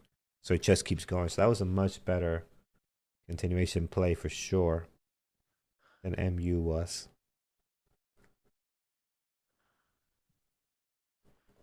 And how is Tesla? Tesla. No. What did the guys trade in the chat, Peter? Were you listening in today? Yeah. Andrew's on a he's on a roll today. Nice. Not with his trading, but just with he's in a good mood. He's just talking up a storm in there, making jokes. Well, Spain will do that to you. Yeah. I guess. Oh man, Making them happy.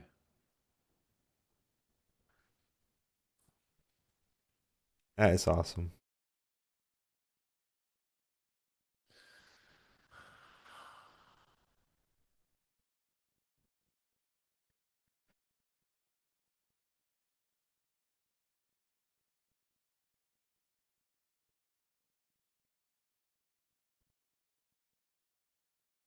Definitely missed it, but I gotta say, some of the pictures, these guys look cold. I don't know what's going on.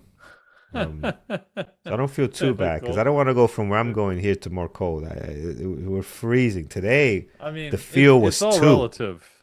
It's all It's relative. it is all I mean, relative, but if I go away, don't I be want to looking. be I want to be Yeah, 65 true. plus. You know? Yeah, I get that. But don't look Uh, at Paris, for example. Paris is a big wimp, so yeah, you Paris gets know. cold for. It could be like you're right. It could be like 70 and Paris gonna wear a sweater. I traveled with him before. He gets cold. Yeah, There's people yeah, like that. Yeah, yeah. that's true. See, see, we've traveled enough with these guys that we know them now to a certain Yeah, degree. yeah. So, You'll be in the conference yeah. room with a blanket and But I'm the jacket. other way because like Paris and I shared a room when we did the trip to Colombia, and it was like at night, and like I'm like boiling my ass off, and Paris was like, "No, it's really comfortable." And I'm like, "What are you talking about?" Yeah, So, anyways, we grew up in different climates. that is very, very His true. his his Indian heritage gets him liking the heat a lot more than I can handle. But it's the same thing with my wife. Like my wife can, she's got the Caribbean genes, so when it gets hot, she doesn't like getting all sweaty and that, but she can handle it. For me, I just get grumpy and angry and hot, and that's why I'm looking forward to Aruba because it's supposed to be nice and warm, but it's not going to be so hot that I'm going to be like going nuts. So Yeah, this is the special anyways, delivery that Mike brought from the Dominican Republic. Look at that right oh yeah. there. That could have been a lot of fun. That looks awesome. Awesome, awesome. Oh, oh, So, they got a yeah, pool that. table. Is that at the Oh yeah. place? When I saw this picture, I was like, "Crap, this is so nice." So Yeah, they're I'm sure smoking that's at the place. cigars, drinking some rum, having to Uh, became a pool. That looks like a video game behind there too. yeah, it looks like an arcade Oh thing there. man, So arcade yeah, game. that this picture is the Oh one that man, gives me the FOMO here. yeah, yeah, uh, yeah. I'll tell you.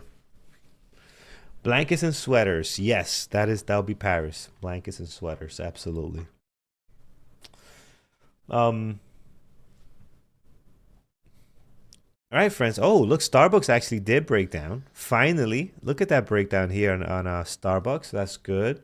Down to a new low of the day here. 98.88. So that was pretty good there. Intel wrapping itself around the VWAP, nothing to see. MU, same thing. Actually came down, and you're right, Peter. Didn't actually break lower than what we had it before. Just came right Mm-hmm. back to his range. Just this thing here just stopped me out for no reason. I mean, I would have not made any difference. It was back and forth either way, but maybe we could have taken a partial lower, right? Make some more money on it. And AMD is Yep. just wow. This was the Yeah. short off the VWAP. This was it. Yeah. Yeah. Uh, Yeah. and look at these levels, right? We marked down the low of the day. Well, after low of the day here, the first low of the day, the range, the 5 minute range, came right to that, and then we have the low of the day here, which is battling with that now, and even level two looks to want to go lower. Looks like so. That is that was nice. That was nice. Very clean. But the price action is still, I got to stop that once, but I came back up and again Oh, and added a what's couple going of on? What am I here? times. What's Uh, happening? and then it did a 920, and Brian I did a feel like you got an 920 echo. here. Is that coming from This you? is the 920 that he did. I don't know. Hold on. And I took it a little bit later because he did. Oh, are you putting the chat No, room thing here? that That's was me. That was me. That was me. why. Okay, that's why Why I is got it. that? Because I was listening to the chat Was room, and then you yeah, added the chat room, so I was getting the echo. yeah, All yeah. right, my 10:30 alarm just went off, everybody, which means we're an hour into this market. Really, again, for me, one trade on AMD, one missed trade on AMD. Nothing else that I personally would have taken. So I don't, Mm-hmm. I don't mind. Not a bad morning. CoreWeave was a good mover today. Um, Carlos, of course, got his trade on Starbucks that worked, and MU that, well, worked momentarily Yeah, and then yeah, popped up on him. yeah. And We didn't make much on that. Almost break even yeah, basically because we gave a lot back on that pop up. So as yeah, expected, Tesla hasn't really done a lot. It did move higher a little bit and then came back down, but pretty choppy along the way. So remember, it's got earnings tonight. That often sort of keeps the price action a little quieter. So not a surprise. Yeah, it's fairly quiet today, which is, I said, as I expect. FOMC, remember, rate announcement at 2, press conference starting at 2:30. It'll be, I think that'll be interesting to watch. Whether it's tradable, you have to make your own decision as to whether that's the type of thing you like to trade. But there are some there are some moves that can be taken advantage of usually when we get these types of earnings days. So let's see what happens.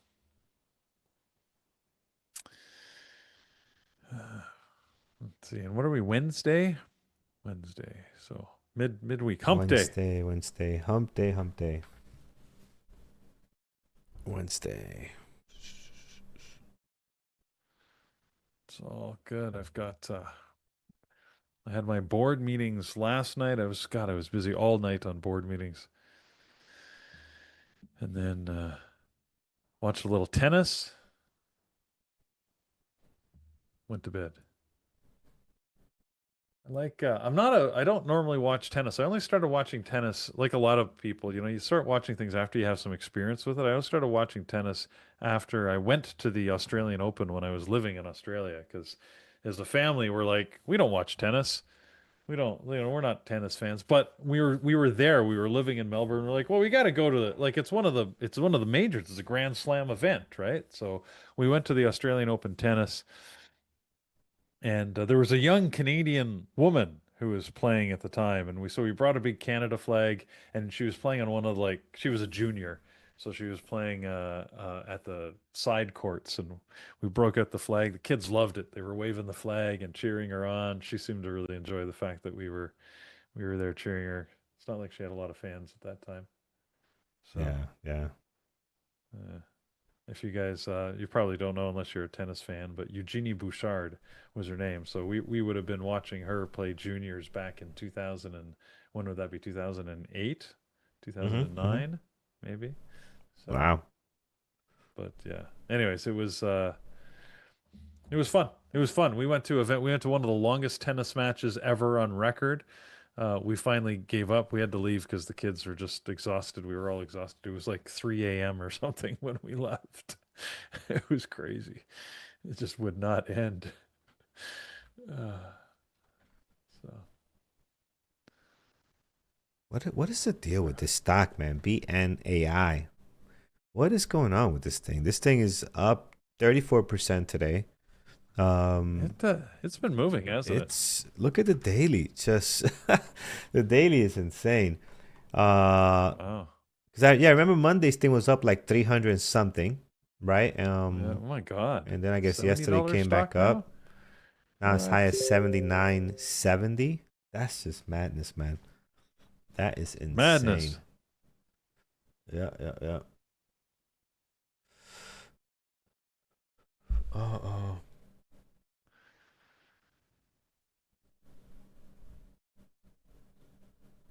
Yeah. What the hell did I write? I'm typing with Mike, and I meant to say if I do not, and I wrote donut. I don't know what I was trying to type. I'm doing too much. I wrote donut for some reason to Mike. I don't know If why I I wrote donut. It's You like, you want a donut? this is madness. I don't know why I wrote donut to Mike. You're writing angry. That's why you're still angry about the cigars and the. Oh man, no, don't remind me. Yeah, I gotta get that out of my head. I show my wife. I'm like, see this? I stay because of you, so you don't have to deal with the snow.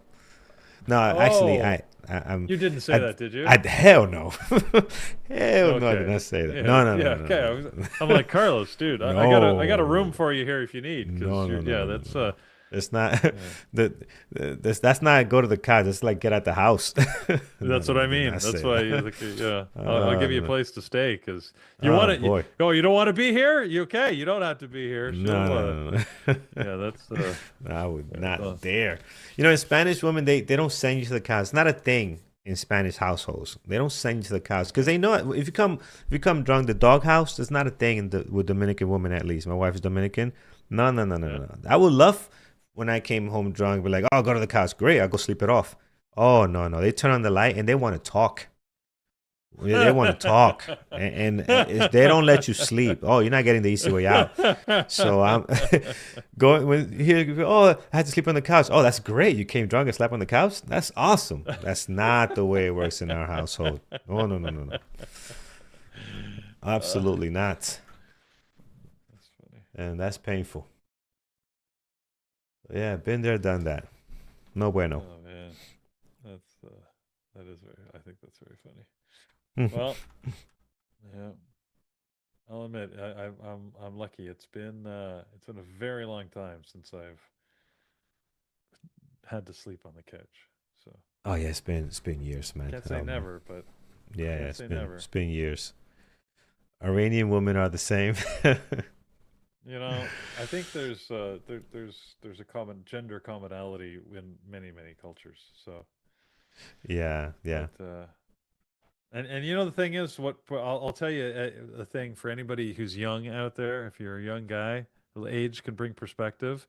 There is not a single time looking back that when I was made to sleep on the couch that I didn't deserve it. It's true. Yeah. At the time, you can be pissed off and angry, and you can be all the things you want. The reality is, you probably deserve it. Yeah. Oh, absolutely. You may not like it. You don't like Yes. it. You don't like being told what to do. You don't like being held accountable. You don't like whatever, but you probably deserve it. Yeah. Now, the other thing, just between us, ladies, don't pay attention. Sometimes it's probably still worth it.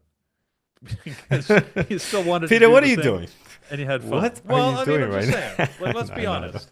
Like, if you had to go back, Carlos, would you take them all back? Some of them I would like, yeah. Some of them I would. Other times yeah, you're like, I'm still going out. I'm still going out. I'm still going to do the thing. Yeah. Doesn't mean I didn't deserve it, but I'd still do it again. Yes. Let's be honest. There's some that you're still going to, this was worth the pain. Absolutely. Yeah. So. Yes.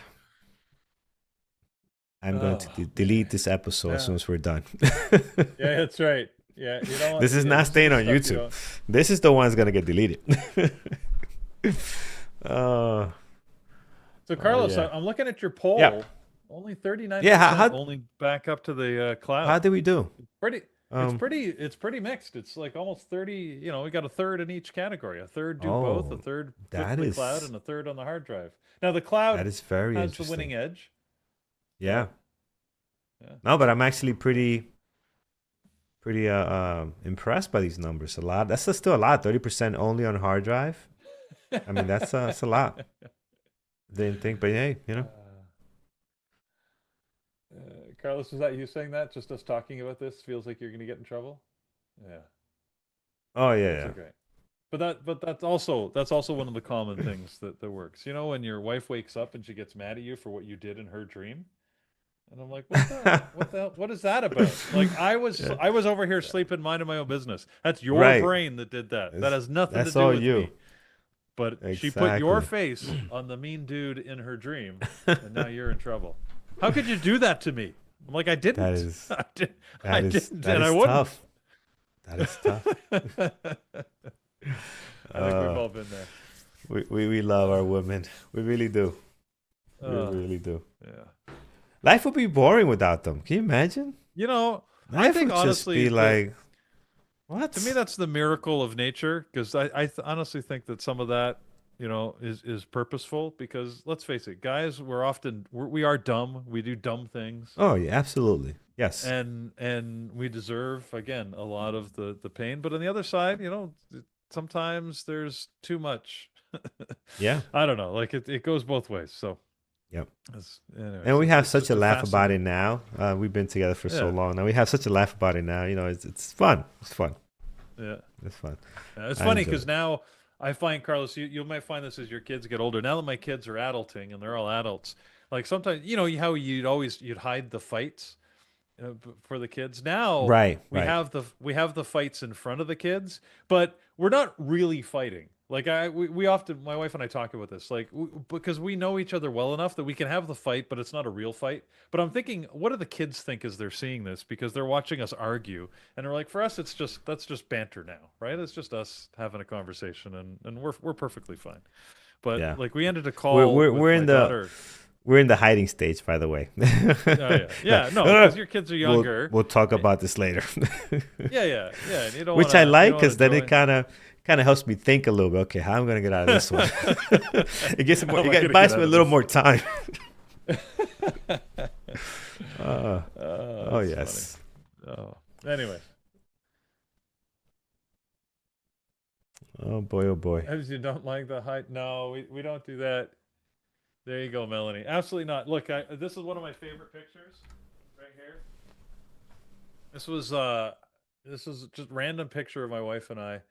We're on vacation. Yeah, sorry, it's rather easy Got a to lot of see glare. without There the it is. screen on There it is. without the Yep. glare. But anyways, it's just a random picture of my wife and I on vacation. My daughter took it because she was manning the camera. So we usually gave the kids the camera on different days. This would be Australia, sorry, New Zealand. We're actually in New Zealand in this picture in 2008.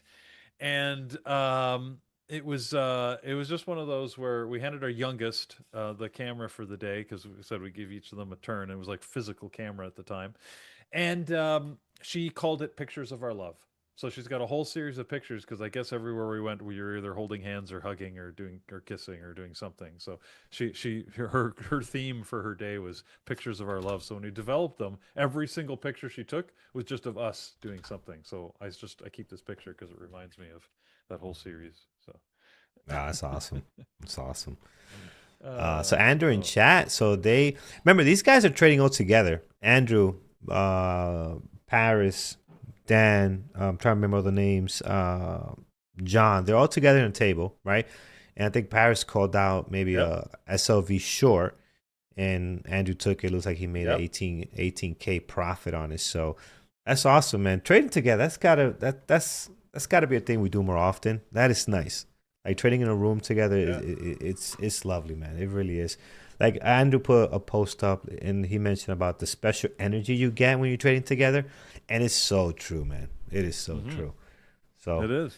It's those guys different. It's very different. Yeah. are doing their It's thing over not there. easier necessarily, but it's different and it can be a lot of fun. Yeah. Yep. Well, it's much different than when Andrew trades like in a room full of like 200 people. That's tough. I think that's hard to do. But that's a lot of pressure, Um, but Yeah. in a room full of friends and traders, it's a little bit more easier. But the trading itself is the same whether you're sitting here or with a group. I agree. Yeah. Still hard. All right, MU never broke down from 424, actually going higher. Look No. at this move here. There's a lot of things going northeast, man. A lot of things except Starbucks.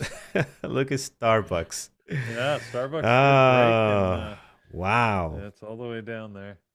Yep. So Starbucks is AMD going is lower. still at the low here too. So AMD, yeah, yep. AMD would you would have still well, been hanging out here waiting for the previous day close. yeah.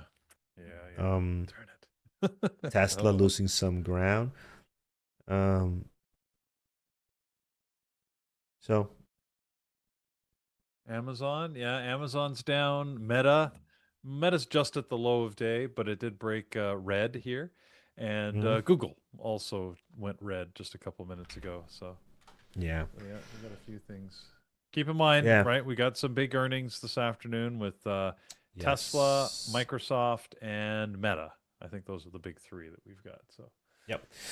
And we're also going live, friends. We're going live today at 3:30. We have what Microsoft. What are the three? We have three. I'm actually going to do the stream for yeah, it right now. Tesla, Yeah. Microsoft, and Meta. Yeah, so make sure to join us for that. We're going to be live on YouTube and X as well. So join us to see at 3:30, and we'll stay all the way to around 4:30 to see the reaction on how things things turn out. So that should be fun. Yep, should be good. Are these I'm taking a companies look still here. crushing it? That's the question. Question here I see from James on, does UNH qualify as a mountain pass here? Now, I'm looking at it. I don't remotely see a mountain pass the way I measure it on a 5-minute chart.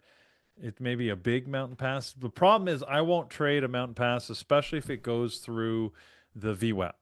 If it goes through the VWAP in in the process of forming the pattern, that's not the pattern to my rules. So the short answer would be no. UNH moving to the high here would have to sort of spike higher than this, sort of well over sort of 293, 294. Then we could see a double top and then a retracement. That would be the first time I would consider a mountain pass on United Health. So, yes.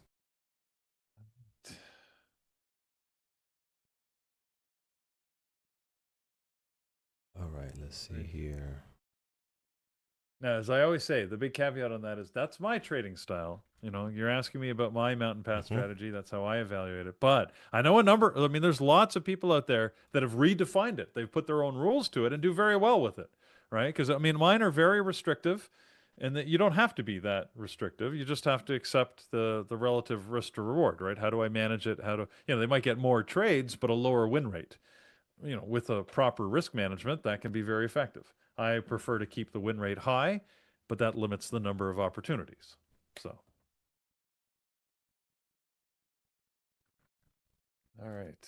Who's it is Thor that's coming on next, is it? I believe. Yeah, Thor will be on next, and it's Wednesday, so he might have Dr. Vanessa as well. Dr. V. Dr. V. That'd be great. Yeah. We'll be back later at 3:30 again. Oh, and Andrew's showing us around the room here. Oh, hold on. Let me. Mike. Look at Mike. Mike's actively trading here. Let's go and try to take a look at that. Andrew's doing a walkabout, showing us. There it is. So make it nice and big.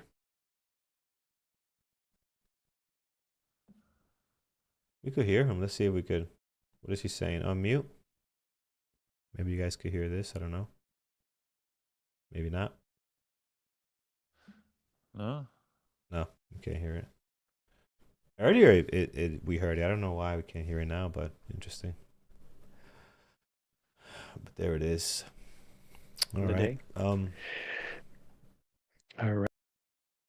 Okay. Let's see what else we got. So, trying to set up our show for later today. All right, we should do funded account. I know yesterday you gave away something. I did. A funded account. I gave away a funded account. Yeah. Funded account? Yes, funded account. I wasn't quite sure what I was giving away at first, I'll admit. I'm like, I don't know. What has Carlos been giving away? I'm pretty sure it was a funded account, but I felt like that was a big thing to give away. I didn't want to overcommit. But everybody out there was saying it was a funded account. I know it was a little self-serving maybe of them, but that's what we gave away. So awesome. So it all worked January 28th. Here it is. So all worked out. Here it is, friends. I'm going to send you guys a link on YouTube. So if you haven't done so, hit that thumbs up. Really appreciate it. But I'm also going to send you, we're at 363. So just shy of 400, guys. We can definitely get there. I know you guys can get us there. And then we'll do the funded account in just a second.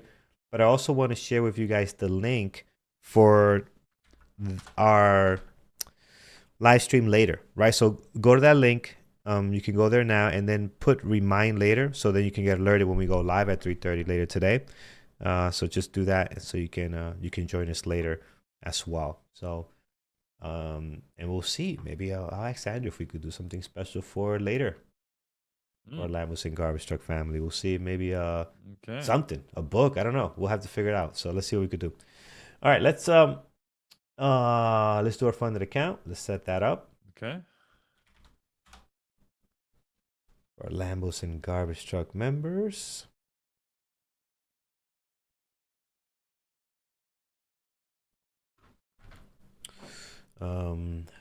Let's do giveaway. Make it so. Make it so. Yeah, what's the hashtag? Yesterday, you know what the hashtag was yesterday? What was it? What was it Well, yesterday? you're gonna see it when you open the No, tool. You should see no, it I there. see snow. I see snow here. Oh yeah, you got a different one. Yesterday it was hashtag Carlos.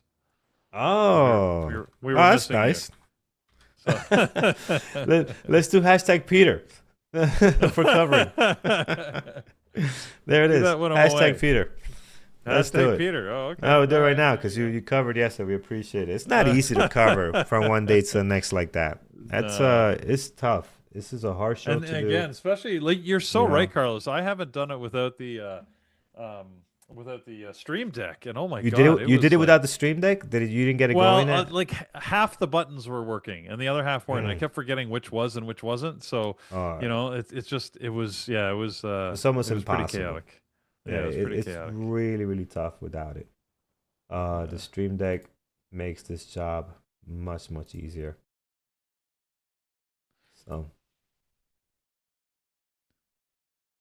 all right, I what do did we have have some here? comments from people like, you need a producer so you can pay attention. I'm like, you're right. We need a producer. Well, Yeah, but the Stream Deck, and the production makes it easier. Again, yesterday yeah, it yeah, definitely showed that I was yeah. not doing a Well, good once job we're all the live, time. we're not really switching the screens that much anyway. When we do the pre-market Right. show, gappers listen to all Yeah. that. Yeah, it's a lot of switching. But once we're live, we leave it in one screen and just trade. And that's what we really need to focus in. Um, UNH. Wow. UNH is active. Intel did break out. Move UNH to one of my charts here. Yeah, I'm looking. I was looking for a VI breakout, but I UNH didn't. Oh no. Nah, I can't. I mean, it Never mind. could, No. but oh Yeah. My chart didn't update properly. Okay. man, we got it. We're getting this. Wow, Peter, look at AMD. AMD. All right, friends. Hashtag Peter. It's gonna go red, I think. Hashtag Peter. Yeah. Deep sigh. Yeah, I'm looking at it now. It's moving. All right, for his funded accounts, just a reminder, if you do win, please read the rules on how you can get your payout, right, on the funded account. You do need to have a trading terminal premium membership, okay? So once you sign up for the premium membership, then you can add the funded account and you can check out with the code I'm going to email you, all right? So just keep in mind you do it in that order and you'll be perfectly fine. The Trading Terminal membership is $99. I know a lot of you guys, when you email me, you already have a membership with Trading Terminal, so it makes it easier. But if you don't, you do have to get that premium membership, and you do have to keep it active for the 3 months you're going to be trading. And please make that account last 3 months. You guys could do this, right? Don't go there swinging for the fences. Make it last 90 days, okay? Trade small. As you build your buffer, then you want to trade higher. Yep. Okay, yeah, trade more. But when you first start out, don't trade big because you're going to fall below that threshold and you're not going to get the payout, right? And if you do that within 2-3 weeks, then two things. You're not going to get the payout and you definitely know you're not ready for live trading on your own account, right? So that's just my advice to you. Be very mindful of that. All right, let's do this. Winner today is going to be, here it is, Matt Props. Wow, Matt Props, our good buddy. Matt Props MIA. Back again. We met him. He won the Thailand trip last year. Yeah. Congratulations, my friend.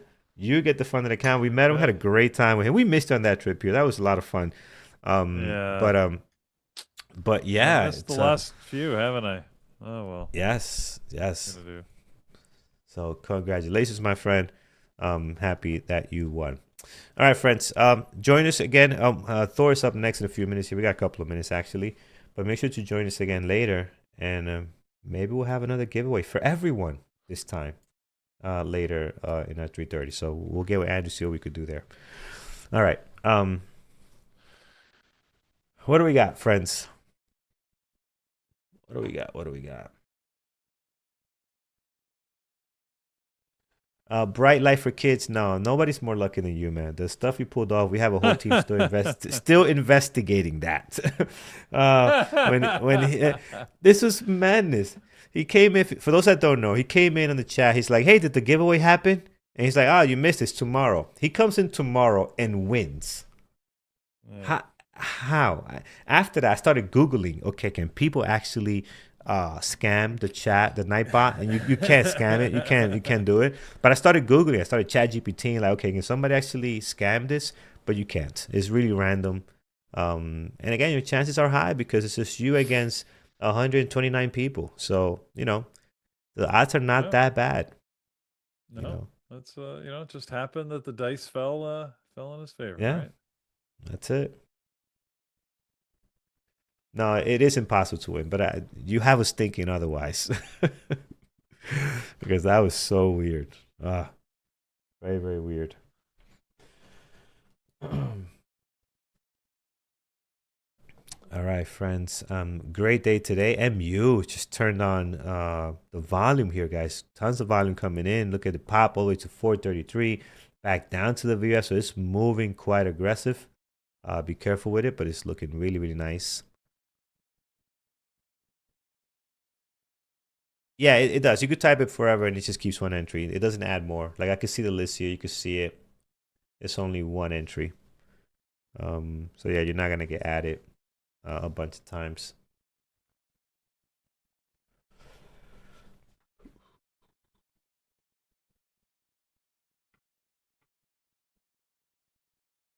All right. What else? I think that's it for me.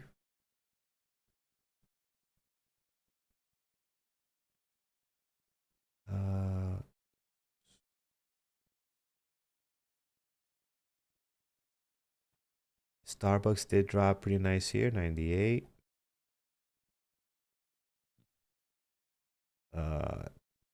Teva did keep going, actually making going green now, so it's a nice move there. PDYN.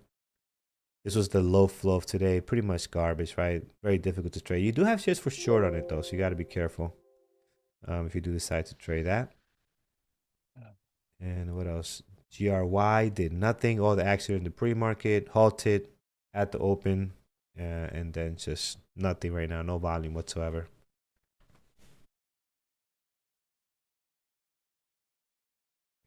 Why does the name of the winner show up before you guys announce it? So there's a 2-second delay, right? So what happens is, I'll show you. Nightbot is very, very quick. So for example, here's the clock, right? So you're gonna have like 2 seconds delay. When I hit the button, like I'll do another winner right now. You're not a winner. This is just a test, okay? You're not winning anything. This is just a test. I just want to show you something, okay? If I hit another winner now, the minute I hit the winner, Nightbot immediately sends a message out to the chat. You're not going to get my voice until a couple of seconds later. You see that? You didn't win anything. We're just testing here, right? So that's all right. For Yanni. So if I reroll again, you see what happens, right? It's just timing. Okay. Yeah. So you guys are not winning. I'm gonna get so many emails after this. I won. Like no. You did not win. Just a test. It's not a real fire alarm. So that's what it is. Nightbot is very quick at sending you that message, and by the time I read it, you already see it there. So there it is. There it is. Makes sense? There's a lot of options here. One day we're gonna do this one. I want to try. Peter, you seen these other options they have here? Like they have, you could do a number, random number, and I guess people can. I guess they can choose a number. I mean, I can't show you what it is. So random number from ranges 1 through 100. How would this work? Do I have to hide the number? Oh, I don't even know what the number is. I guess the system knows what the number is. How does that work?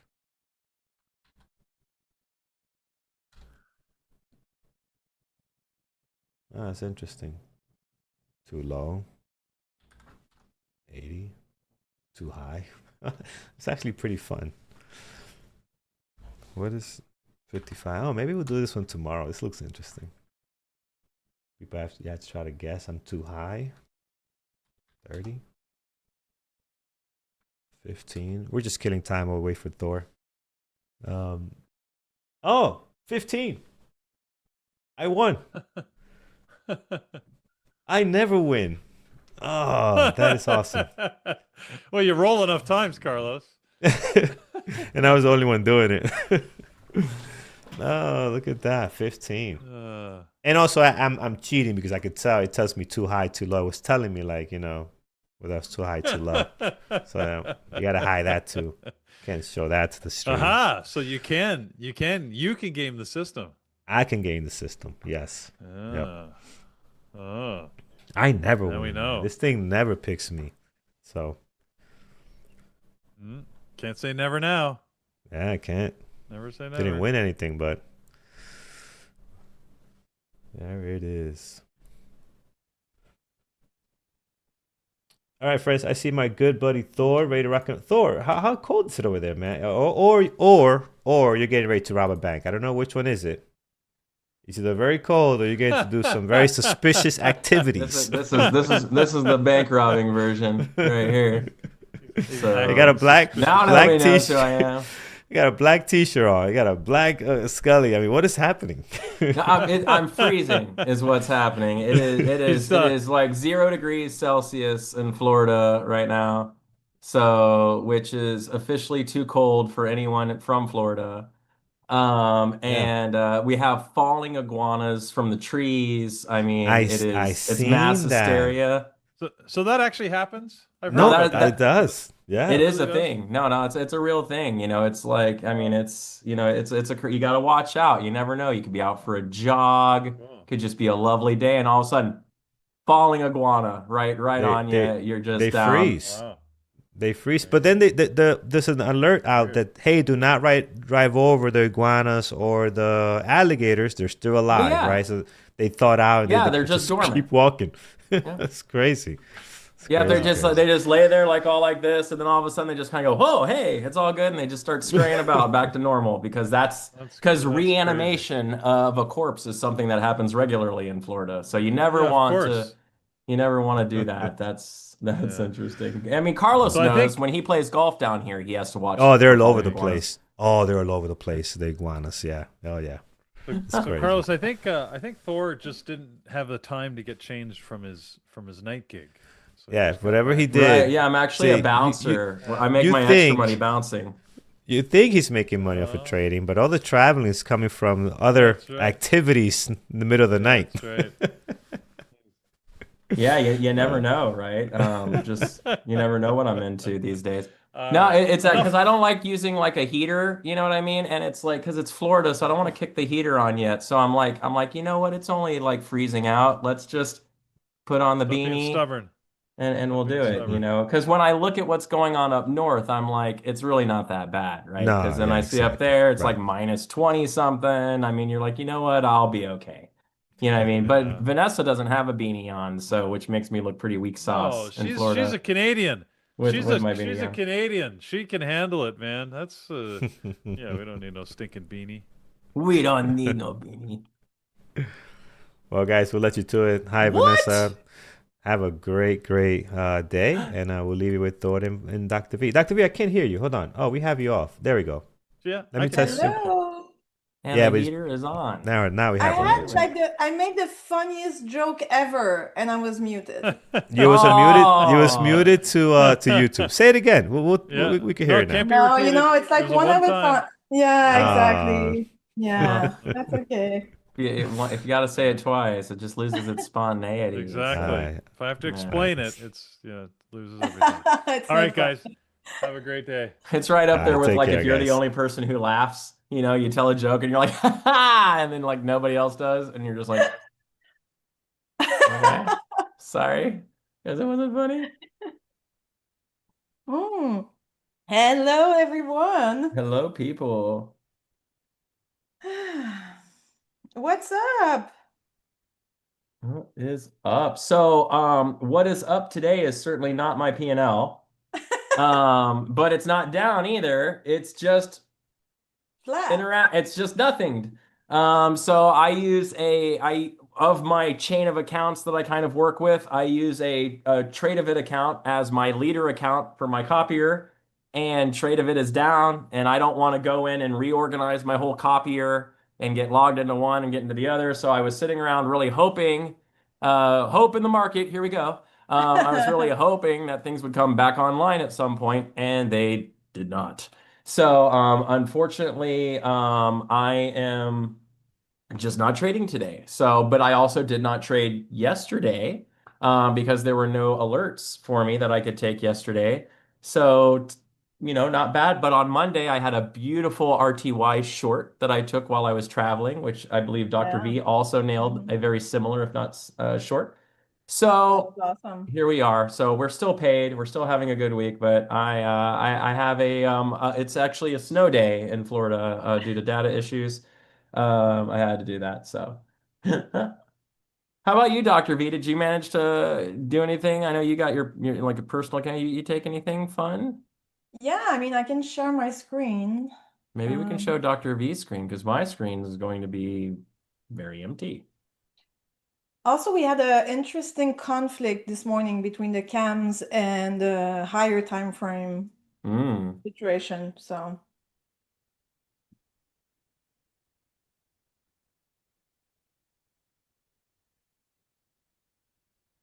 let's see.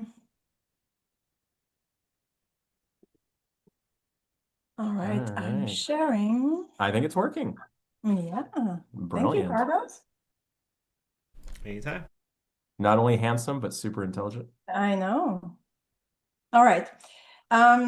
So the idea here is that based on the 4-hour time frame, we had that uptrend going on, steeper trend on NQ.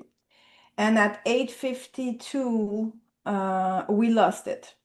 Okay, so that move might be over with because the master said, I'm out, right? Then we came back to test it from the other side, and again, we rejected it. Now, very interesting. So this morning we had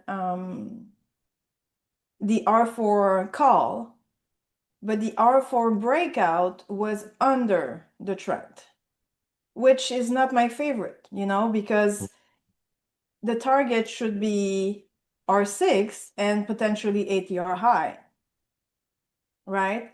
So for me, it's not the ideal setup because I'm in conflict with what the higher time frame is telling me, which is we lost the trend.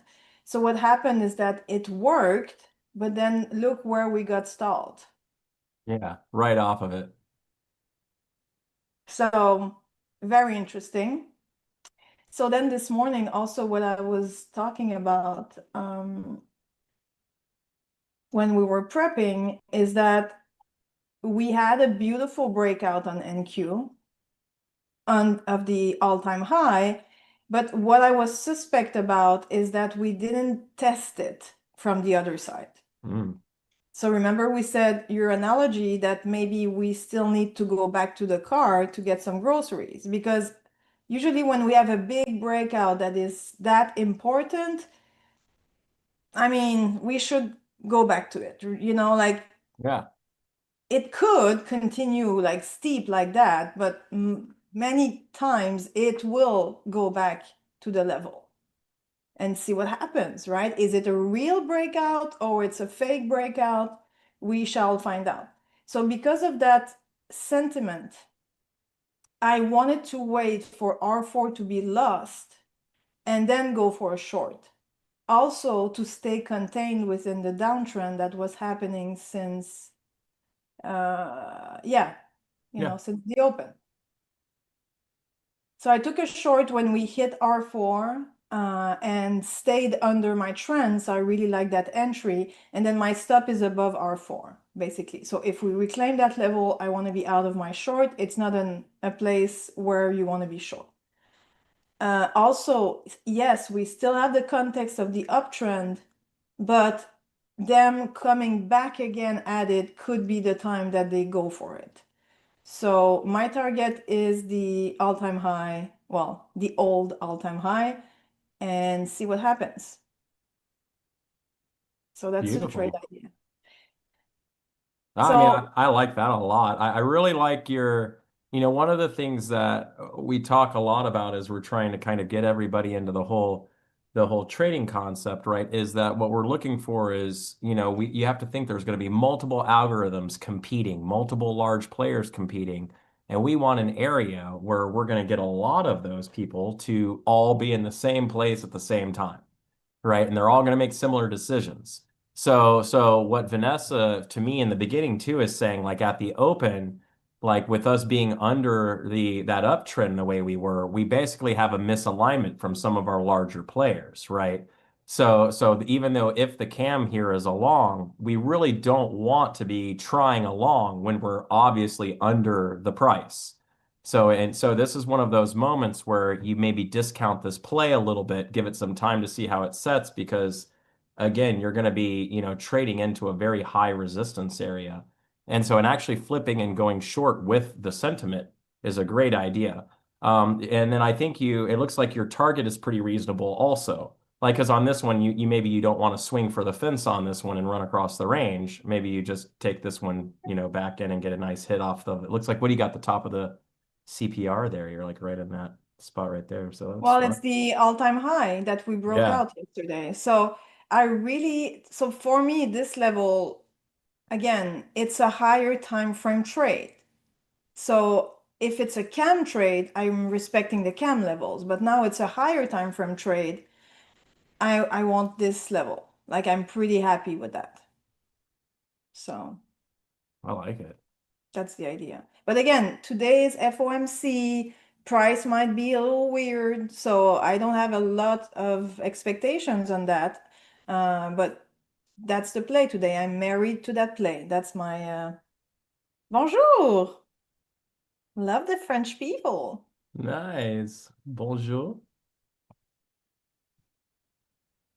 I know 3 words in French now, so I will use all 3 of them. Come on, you know more than that. So I mean, I like it. So one of the things like I want to kind of say as a comment, maybe from my side, is that one of the things I really enjoy is that, and I was trying to show for everyone at Peak is, when everything stopped working and all of the stuff wasn't, and we kind of had a conversation. We had one of our members in Peak actually like put in there, now I'm just trading crap. Like I'm not even in my trade book now. I'm just like, I'm just starting to do anything. So we really stopped everybody for a moment and got inside that member's moment. Asked them kind of like, so what are you like, what's happening to you right now? What I mean, that's causing this, and obviously this is a fear response. We've got stress and anxiety on and all these things are coming in. So I told them that when I was on this session, I would ask this for you on their behalf, Dr. V. What, some suggestions for a day like today when your trading indicator, your trading platform, or your broker isn't connecting, and you have a big break in your routine, right? And you kind of feel like, oh no, now I'm not going to be able to make money today. I'm not going to do this stuff, all this stuff. How do you recommend kind of keeping your sorry for the word here, but keeping your shit together? You know what I mean? And not just getting just thrown into this moment. Well, if this isn't working, I only trade futures, but since this isn't working, I'm going to spin up my DOS now. I haven't used DAS in 3 months, but I want to trade, so I'm just going to load this and start looking for equity tickers. Like what do you do to kind of try and stop that, or at least limit it? I think the first thing that comes into mind is that a no trading day, we have to remember that a no trading day is a very active day to protect our money, actually, because 80% of our trading is doing nothing. So when we don't trade, we don't lose money either, right? So remember that trading is not doing, or actually, trading is still doing, but doing nothing, which is not passive. It's very active. When you decide to wait for your level to play a trade, or you decide to have your criteria met to enter a trade, you do nothing, but you do something. So when your platform is down, I mean, it's way better that it is down before you start something than being caught up in a technical issue like while in a trade. That would suck. So it's a protective day. Every day that you are not trading, I am protecting my capital. Now you can be mad. So the emotion has to be expressed. So take the time to recognize that you are mad and it feels unfair and you have goals and this and this. And then when you go maybe more into that feeling, maybe now you have automatic thoughts that makes you feel that way. So what we say in cognitive behavioral therapy is not what happens to us, but how we interpret what happens to us. And that's how it will differentiate between two traders having the same issue. One trader will trade like a maniac tomorrow because he wants to make up for today because he's pressuring himself. And there's another trader saying, hey, I guess I have a day off and I'm protecting my money. That's a fun angle, actually, that I didn't think of, which shocker. But that, which is the concept of it, maybe even not today, but tomorrow we got to be worried about. Like if today you came in, especially if you saw some quality setups that got by today, tomorrow you're going to come in tomorrow and maybe you're going to be more likely to just get into something, right? Maybe even possibly violate your rules more easily because you're going to be super anxious and ready to just get back to work, right? So, but kind of like, so for me, what I said to them and my mentality is I just got a day off. You know what I mean? Like it's kind of like I wanted to go to school today, but it's snowing too much, so we're having a snow day, right? So I don't get to take the math test. But, and I love a good math test. So, everyone here knows I suck at math. But anyway, it's a very interesting thing to think about, and for this trader who had lost money already too, they were dealing with the thought that, now they're losing money, they want to get that money back. You know what I mean? But now they're starting to overtrade. There's no quality setups. They have all these things back. Tomorrow they're going to come back in maybe. And we talk, thinking I want to get that money back. And I was kind of telling him, at least from my perspective, is that you can't think about your money that way. Like you're never going to get, I don't know if this works for everyone, but for me, I'm never going to get that money back. That money is gone. I am now going to earn new money, right? So at no point in time am I really ever thinking once I've lost money, like it's not like a bill with a serial number went out and I'm going to go find that bill with a serial number and get it back, right? Like that dollar increment of money is just gone, right? But I never owned it, and I don't own the loss either. I just own the process, right? So it doesn't really matter that opportunity is gone. You know what I mean? Because it is what it is. You know what I mean? So, but I am going to focus on is just continuing to proceed with the process forward because I'm never trying to get the money back. I'm just trying to earn money the right way as often as I can. I don't know. Does that work? I mean, it kind of works for me. Yeah, well, wanting the money back is a very interesting thought because it belongs to the emotional human survival mindset, the one that you don't want in your trading. Don't get me wrong, in real life, you want to have a deal. You don't want to give your money to strangers. Okay, you want to get your money back when you didn't receive the service that you were supposed to receive with the company. Everything is totally normal and totally wished for in normal life, not in trading. So analyze your thoughts every day and ask yourself, is this thought the normal way of thinking or the trader brain thinking?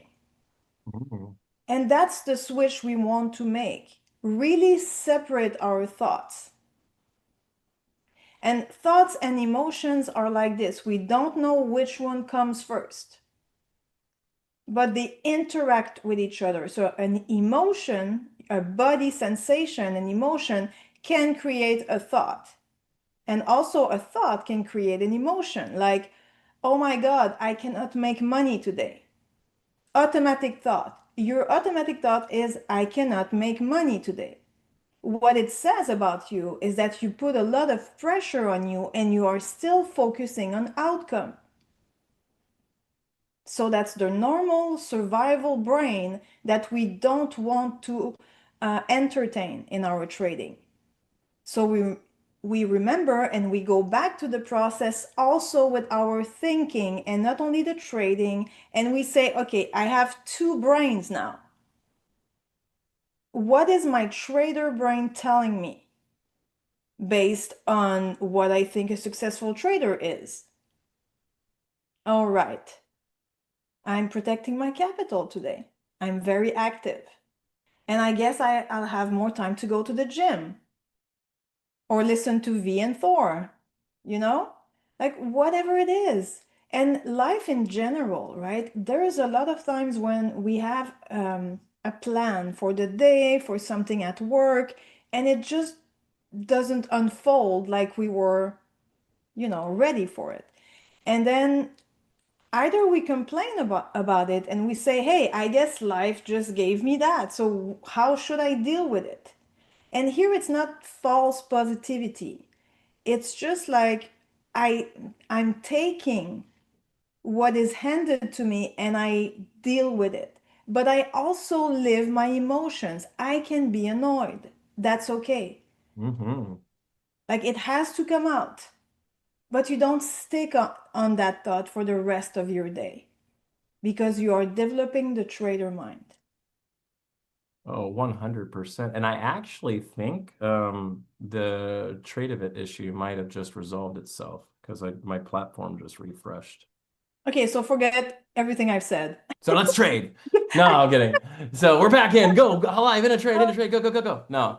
But this now maybe even more to the point, right, is imagine now if that is the case, you've been chomping at the bit to get into a trade like all day long, right? You haven't been able to get a trade, and now everything starts working, right? So now are you going to have the wherewithal to wait for a proper call, right? Get a proper entry, and do all the things, so even at this point, you may just want to, not do that. You know what I mean? You may just want to call it a day. It just kind of really depends on what you're going to do.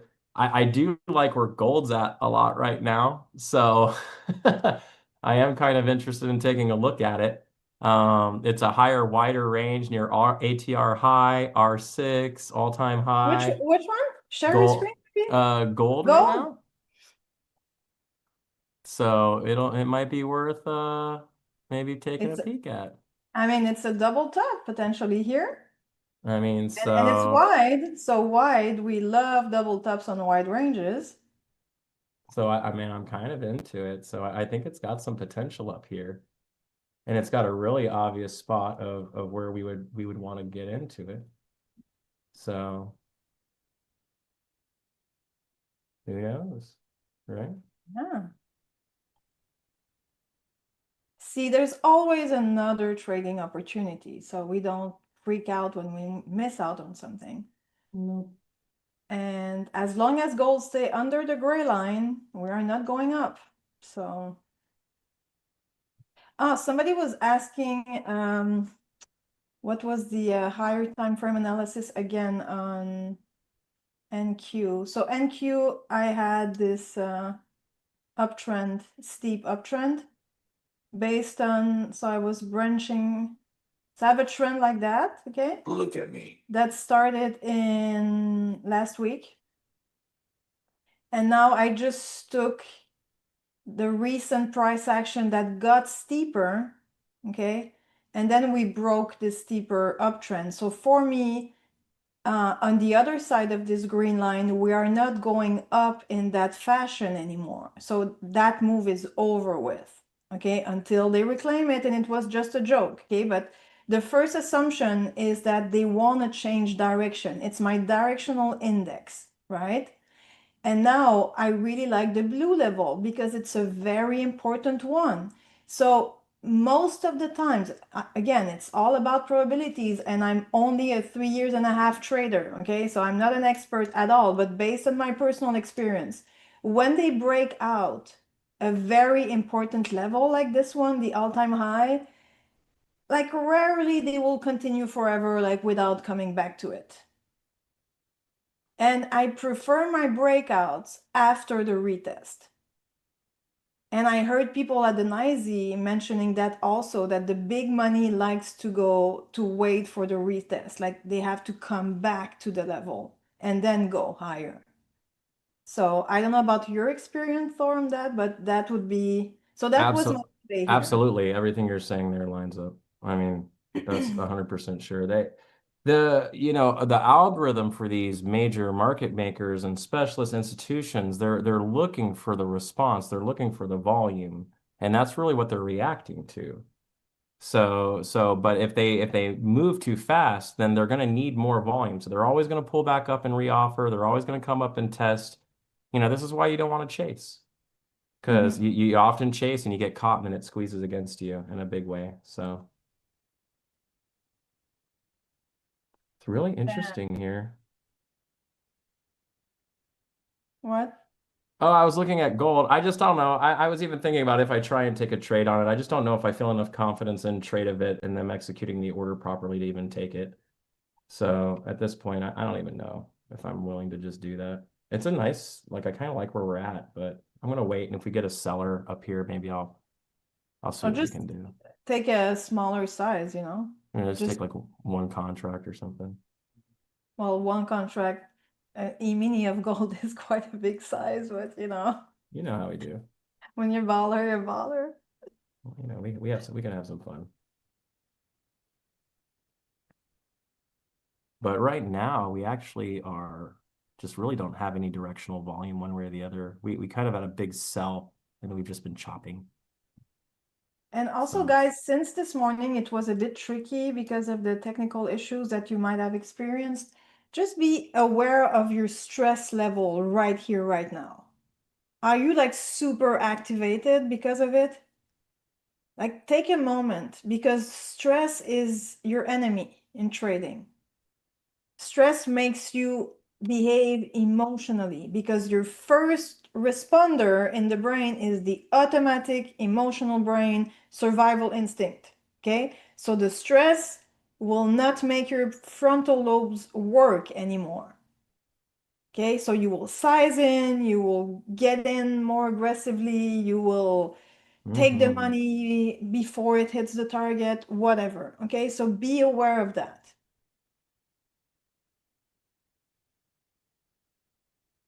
Yep, be very aware. So yeah, I think I just kind of made kind of a decision within myself. I'm just gonna let this day be a day.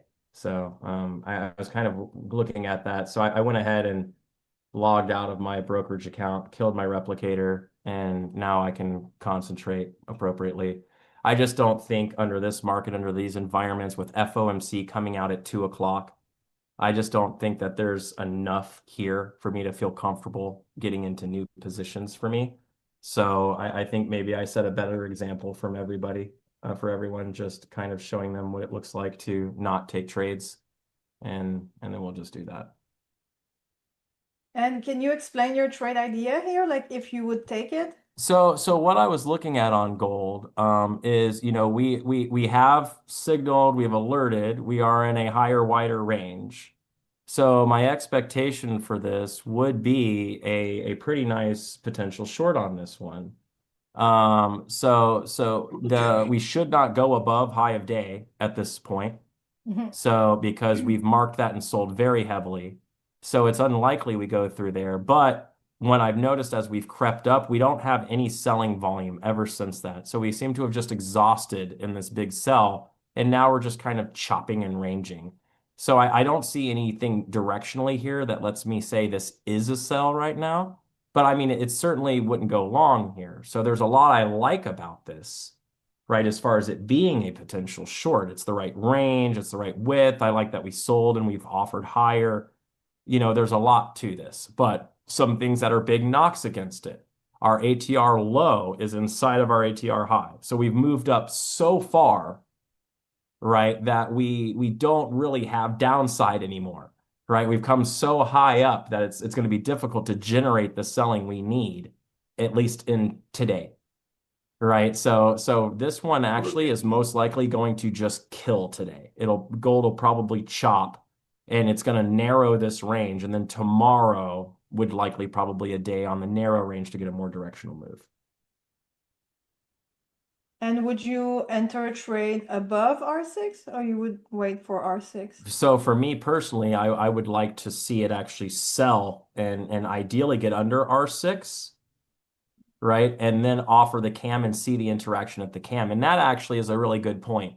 That one thing I don't like about this play also, right, is that it didn't really react to the cam, right? Like the cam is here, and we wiggled around the cam. We went over, sold through it, kind of came back over through it. So the cam's more offering as like a midpoint here, but that means we're interacting to something above the cam, not like the cam, right? So there's a different player at a different level. We're probably selling in front of 5,300. So I'm looking for a specific algorithm to kick in. You know, I mean, and so far I haven't seen that yet. So there's, I'm not quite seeing the interaction I want to see. So the range is good, but everything else, not so much. Yeah, we had a pretty amazing move to this gray level that we rejected quite aggressively. So we might go back to it, and see what happens again. But also, when we pulled back, we couldn't go higher than this. And now it's the price that we reacted to it now here. But that's a very, very important level, like most recent, because the size of this candle says a lot, right? The only one I like right now, like I think YM looks like a good short right now. Like, so YM, it's on a lower narrow range, but it's offered near R3 and there's lots of ATR to the downside. So like if we sold from here, we could go all the way out the bottom today. And that actually Of has a course. lot of potential. So if I was going to short anything right now, it would actually be YM, which I'm not going to because I don't have a play that I can give you. It's a narrow range, but monthly R4, R3, lots of ATR to the The downside. trends. Look at the response on the other side of the trend. Right. So exactly. So I think if mean, anything lines up, YM's way better. Oh my God. Yeah, there you go. That's juicier. Yeah, right? we look for juicy. So the green trend is that one. Sorry. 1, 2, and then chopping. They say we need 2 touches to create a trend line, and we need 3 to trust it. So now it kind of wants to maybe go back above it. But as long as we stay below the red one, we're good. Short. Interesting. That was nice. So someone asked about RTY today. I don't have a play that fits what RTY did today. I mean, it technically did an R4 to S4 on a narrow range, but it was very sloppy. So I really, I mean, it would have been a decent short, but for me, I think what it did that was really nicely is you just put it up actually.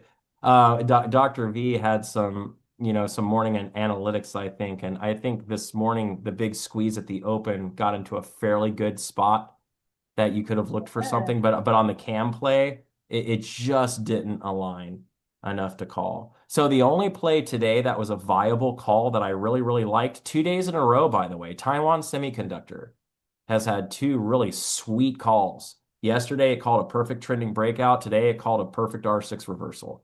And it's so that's really the only ticker today that we've called out on the system that really had the proper alignment by the time I took a look at it. It had an entry signal that came at around 947. SMCI also signaled. It overshot a little bit, but it worked. So TSM and Taiwan, SMCI and TSM were our only cam calls by the bot today, and both of those worked gorgeously. So check this out, V. I don't know if we can switch over to mine real quick. I want to show you guys the update that we put in, V, and I want you to show you how well it worked on Taiwan Semiconductor today. But I don't know if Carlos is with us or if he went off to Do get you some. have the impression that when the price is respecting the CAM's algorithm, that it's like a weekly thing? Like it should like if it makes like a perfect play, maybe that algo is in charge, you know? Like have you noticed some like I mean, for instance, when we set the high on TSM right now, we were creating a weekly high when we hit that area. So I mean, it is the highest, at the open, but we are higher than that during pre-market. But that certainly worked. But I think Carlos might be not with us for a moment. Let me send him a massage. do you want me to like it's Yeah, SMCI? I guess you can show TSM. You can show, it's fine.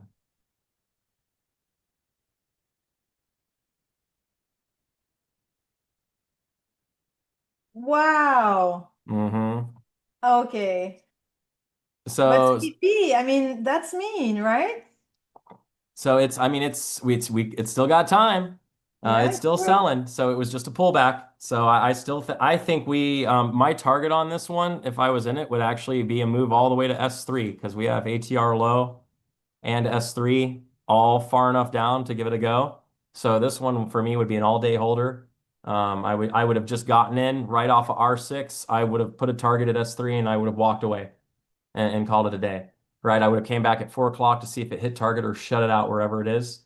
Because this one is beautiful. Mark your go line. You're gonna really love that. So you can see here. So there's a difference in the way we call the plays now, right? So you can actually do an alert for the candidate to let you know when it's a candidate, right? But we're not going to draw the box anymore until we actually close a candle on the level, right? So that you can actually see. So we got to wick into the level and we got to set it and actually create it. So you can see we didn't actually call this one till that candle when it's set. That's when it was a viable play, right? So, and then your idea there would be ideally entering inside the darker box, stop above the lighter box, and go across the range. And it's super easy entry. You could even have waited for the reoffer of the go line for Dr. V and entered as it pulled back up into the line, gave yourself a nice stop and let it rock and roll. But it was a beautiful call, and it worked just right. So I like that one. Yeah, it's beautiful. And then someone was saying, I don't know, they were saying like INTC or something like that. I didn't have a call for that one. And you had SMCI calling too? And then SMCI, yeah. SMCI is quite nice. It just overshot the pink box a little bit, unfortunately. So it was a little hard to trade. I feel like Vanna White right now. Yes. And turn the letter. It's a V.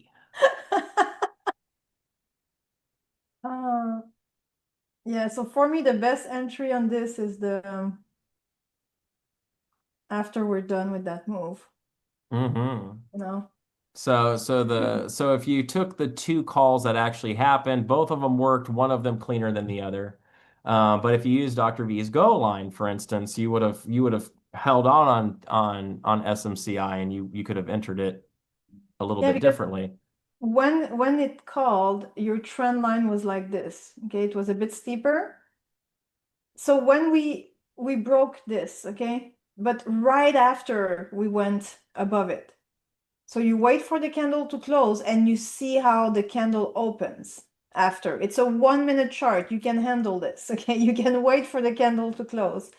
And then usually when we break trend, we close on the other side and we continue, or we retest and we continue. All right, so here it was just kidding. The angle might not be perfect. Okay, this is the information I have. Okay, the second touch is here, but they might do this. Okay, and we have to stay flexible. It's not a science, right? It's an art, and price moves like it wants to move. So we need to stay on the watch. So yeah, the best entry. So you see that you're like, oh, it doesn't look right. And then you take that price action inside and then you wait. You put your alert on the line, then you get alerted. That's the way I do it. I get alerted and then it loses the level and I'm in. But my stop has to be at the swing high. If you're not comfortable with that stop, don't take the trade.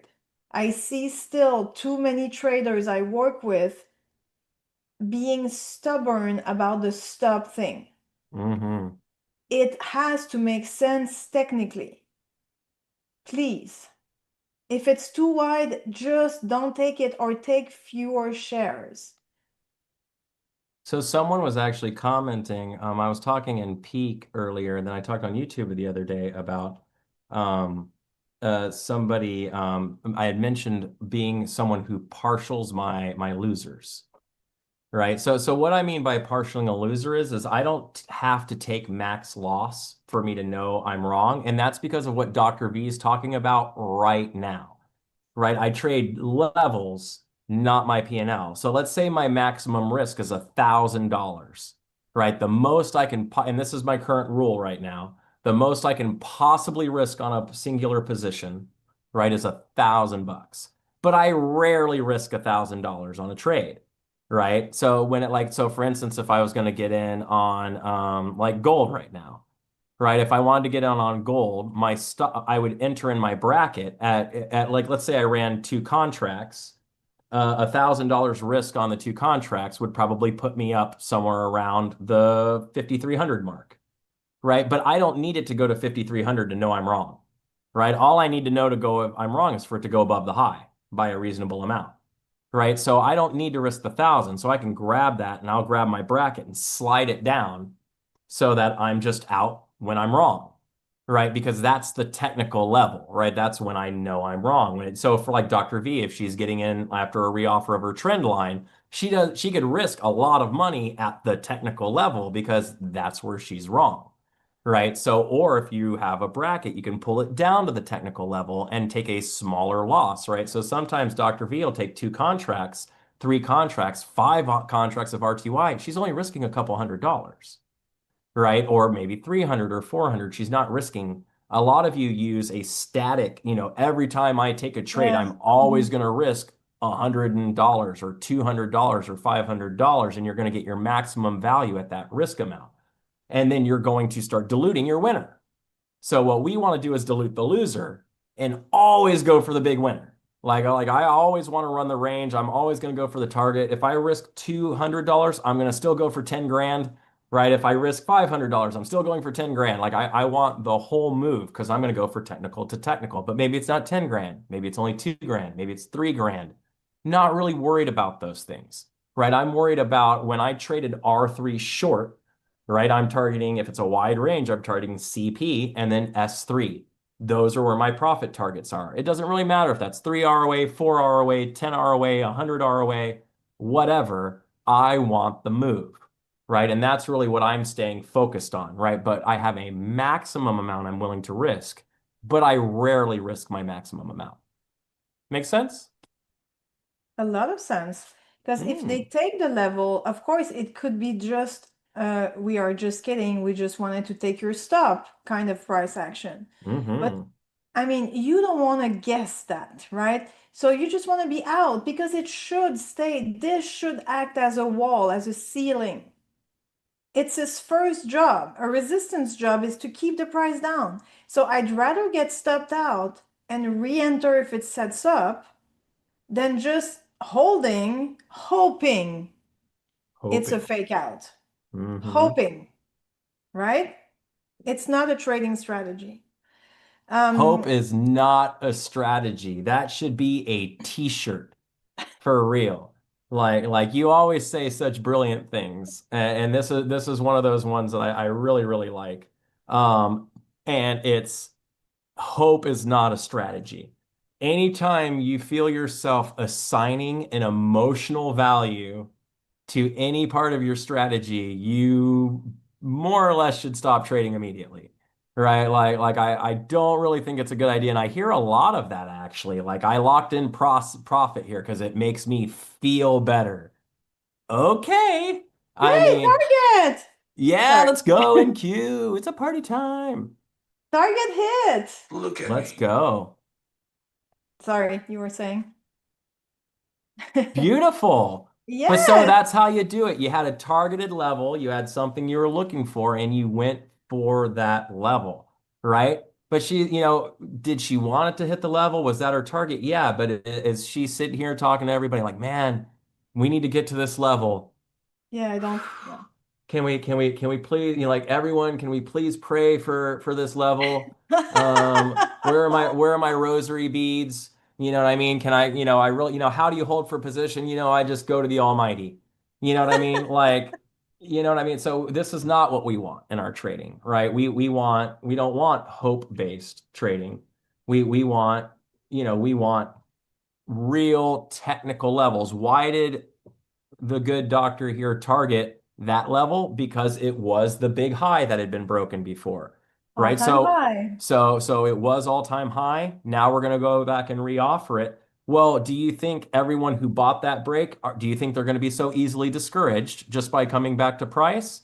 Very unlikely, right? So we're going to hit that level and we will likely bounce off of that level. Now, can we go lower? Sure.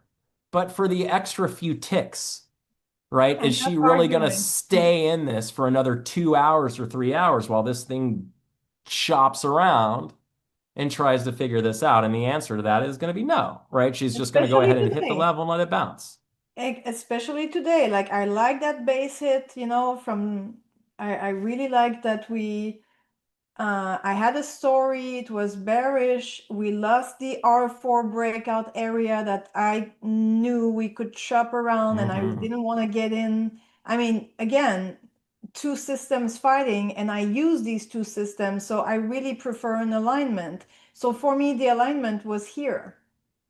We lost R4, we came back, we couldn't go above it. I'm in and my stop is super tight, right? I had Yeah.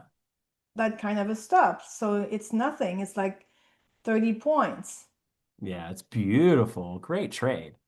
So yeah, and again, this level, whatever happens, I'm not arguing with this level's job. It should hold the price up. Of course, they could come back, mess around. I'm not saying, but the first thing it should do is bounce the price up.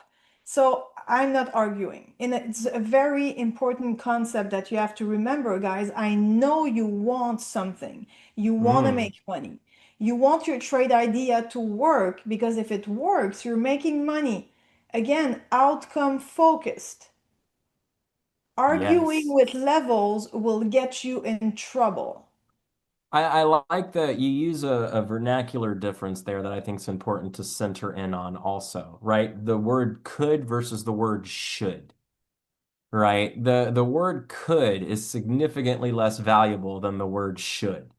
And it is important as you gain experience in the market and you get saddle time, the main thing you get is kind of a difference between could and should. Right? You start really seeing levels, you understand how they work, you've seen them interact, you see how they go. So you start to say things like, okay, well, we should hold R4. Well, we didn't, right? So now that we've lost R4, now we can start looking at what should happen now that it's lost R4. Right Mhm. now that it's lost R4, what should happen is we should go lower and offer the larger levels, right? Which is what has exactly happened, right? And we are in a higher range. Anytime you're in a higher range, you can fail, right? And it's just not what happens the most often. So in this instance, we tried to buy, and man, did it fail. We were actually watching the volume on it, and the big key for me was when we got to the high around 9:45 and we hit the uptrend there. The volume that came in there was quite specific. It was a very strong buy that got stuffed and then immediately sold hard away with volume. So it was a pretty obvious we got something going on here Yeah. on when it happened. So that was a really nice. And then the reoffer, which basically ended up being a head and shoulders pattern, couldn't even get Oh back no. to the uptrend this time.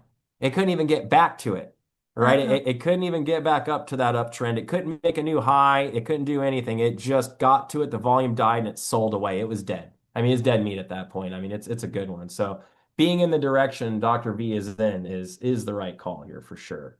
And here it could work, okay? But you prefer to go with trades that you have room. It could work. Everything can work, okay? Because we have no Hmm. idea. Like nobody's sure. Like I was talking to a mentee the other day, and she was telling me, she was talking fast, and at some point she said, "Yeah, but I want to make sure." Blah blah. You want to make what? Mm-hmm. Like, she's waiting for so many confirmations that she enters her trade very late. So that's a thing to be impulsive. That's another to be on the other side of the continuum and just waiting for certainty before you take a trade. So you need to be a cycle to be a trader, by the way, right? Give me some love, you psychos. Okay, we are a bunch of crazy people, and that's what you need. So the right dosage of being a crazy person enough to, get through that pain and ask for more the next day, okay? But also, and take trades. It's scary, you have to jump. Mm-hmm. And the right amount of process-oriented mindset. So here it could, but it's not the best. So true.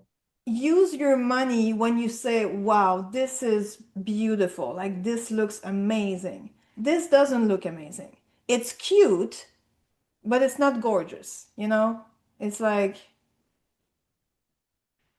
It's not so gorgeous. I just want to answer. So Alex was asking me if it's better to trade with trend trading or when the trend breaks. And here I would say both sides are telling a story. So you want to align yourself with the direction, but also for me, these lines are like a fence. So a fence with bulls on the side and bears on the other side. So you want to align with the right animal. But plays are totally fine on each side. Okay, and lines will do their job until they don't. That's how we have breakouts. So if we reject the line right here, and I don't have R4 in my face, that is a beautiful short for me, and the stop is right here. It's an amazing trade, and now we're breaking all-time high, so we might go back here now, or the black one. That's another very important support now. It was resistance before.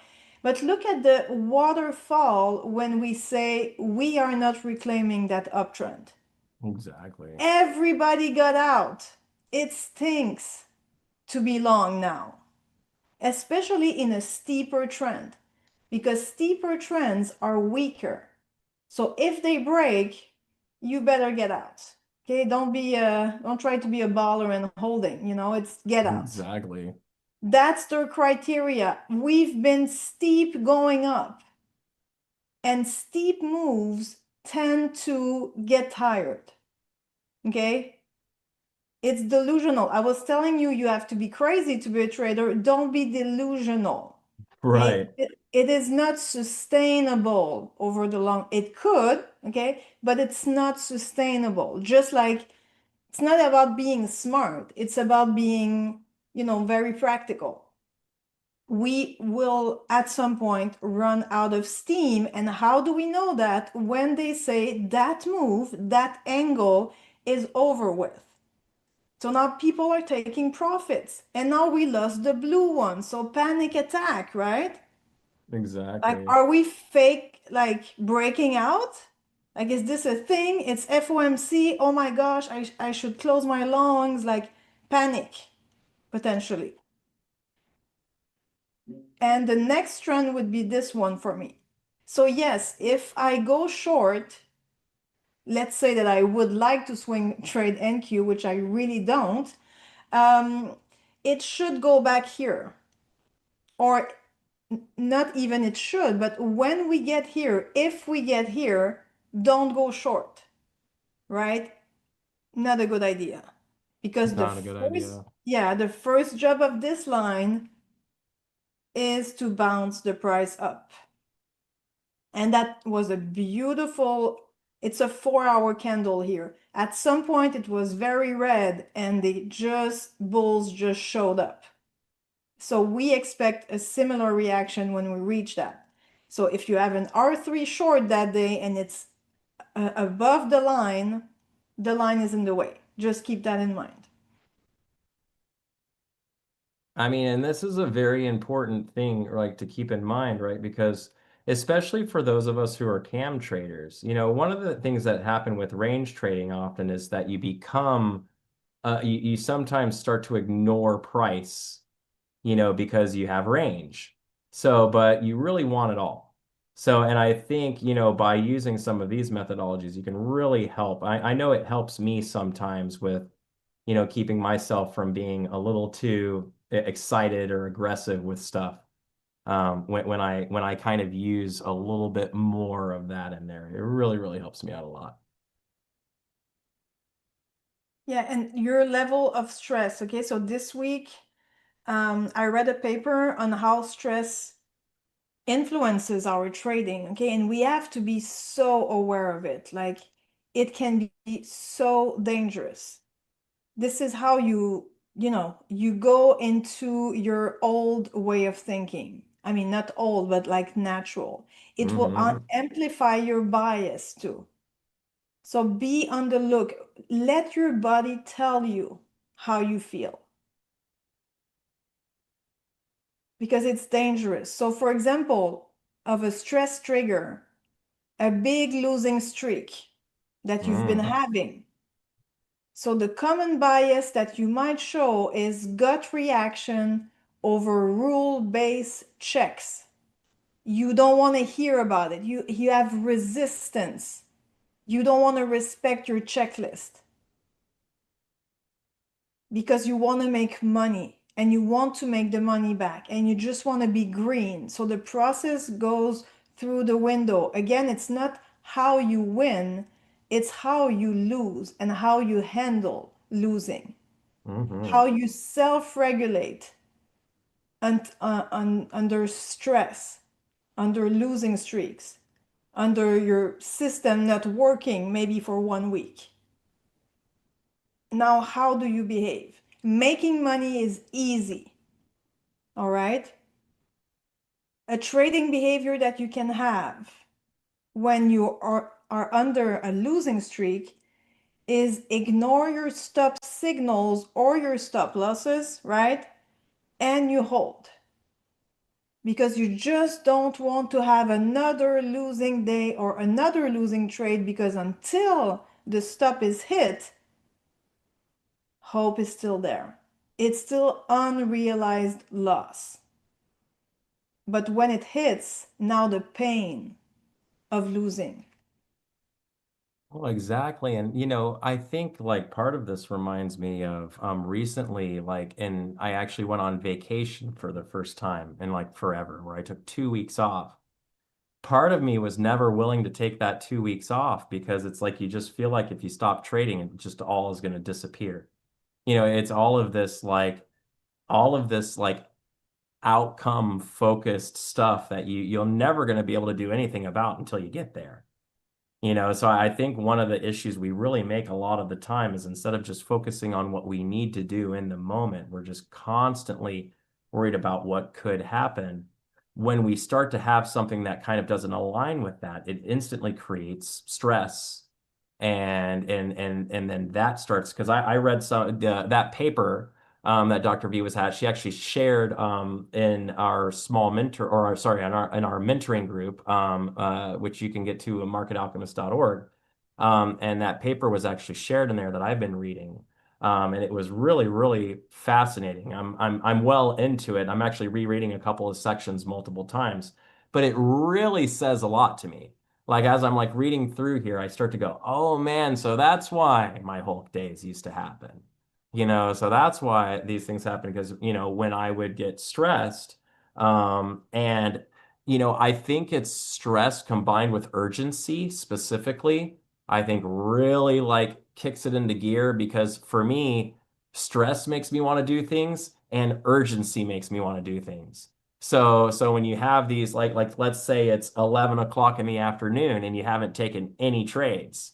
Well, now you've got the stress of having not taken any trades and you have the urgency of the day running away from you, right? So now you don't really have time for quality setups. So then what are you going to do? Are you going to call it a day or are you going to just start taking 9 quality setups? So I think it's a really good perspective. And Dr. V, thank you so much for coming by and hanging out with us every Wednesday. Thank you, guys. You are so amazing. We're so blessed to have you with us on the regular to kind of guide us, through some of the mentality. One of the things a lot of people really discount is the reality that you are not only an effective seasoning trader. We just watched you hit a beautiful trade live right for us, right in front of everybody's eyes. But you also have a PhD in psychology and you're practicing and you're, clinically, right? And you've got tons of experience in that. And I'm telling you, people, when you're trying to work on your mindset and you're working on your mentality, you want someone who actually knows how to do this, who has a real degree and can really help you out. So make sure you come by and see Dr. V. For everyone else, get into BBT and hang out with her there too. So I'll talk to you all later and keep it green, people. Talk to you soon, Dr. V.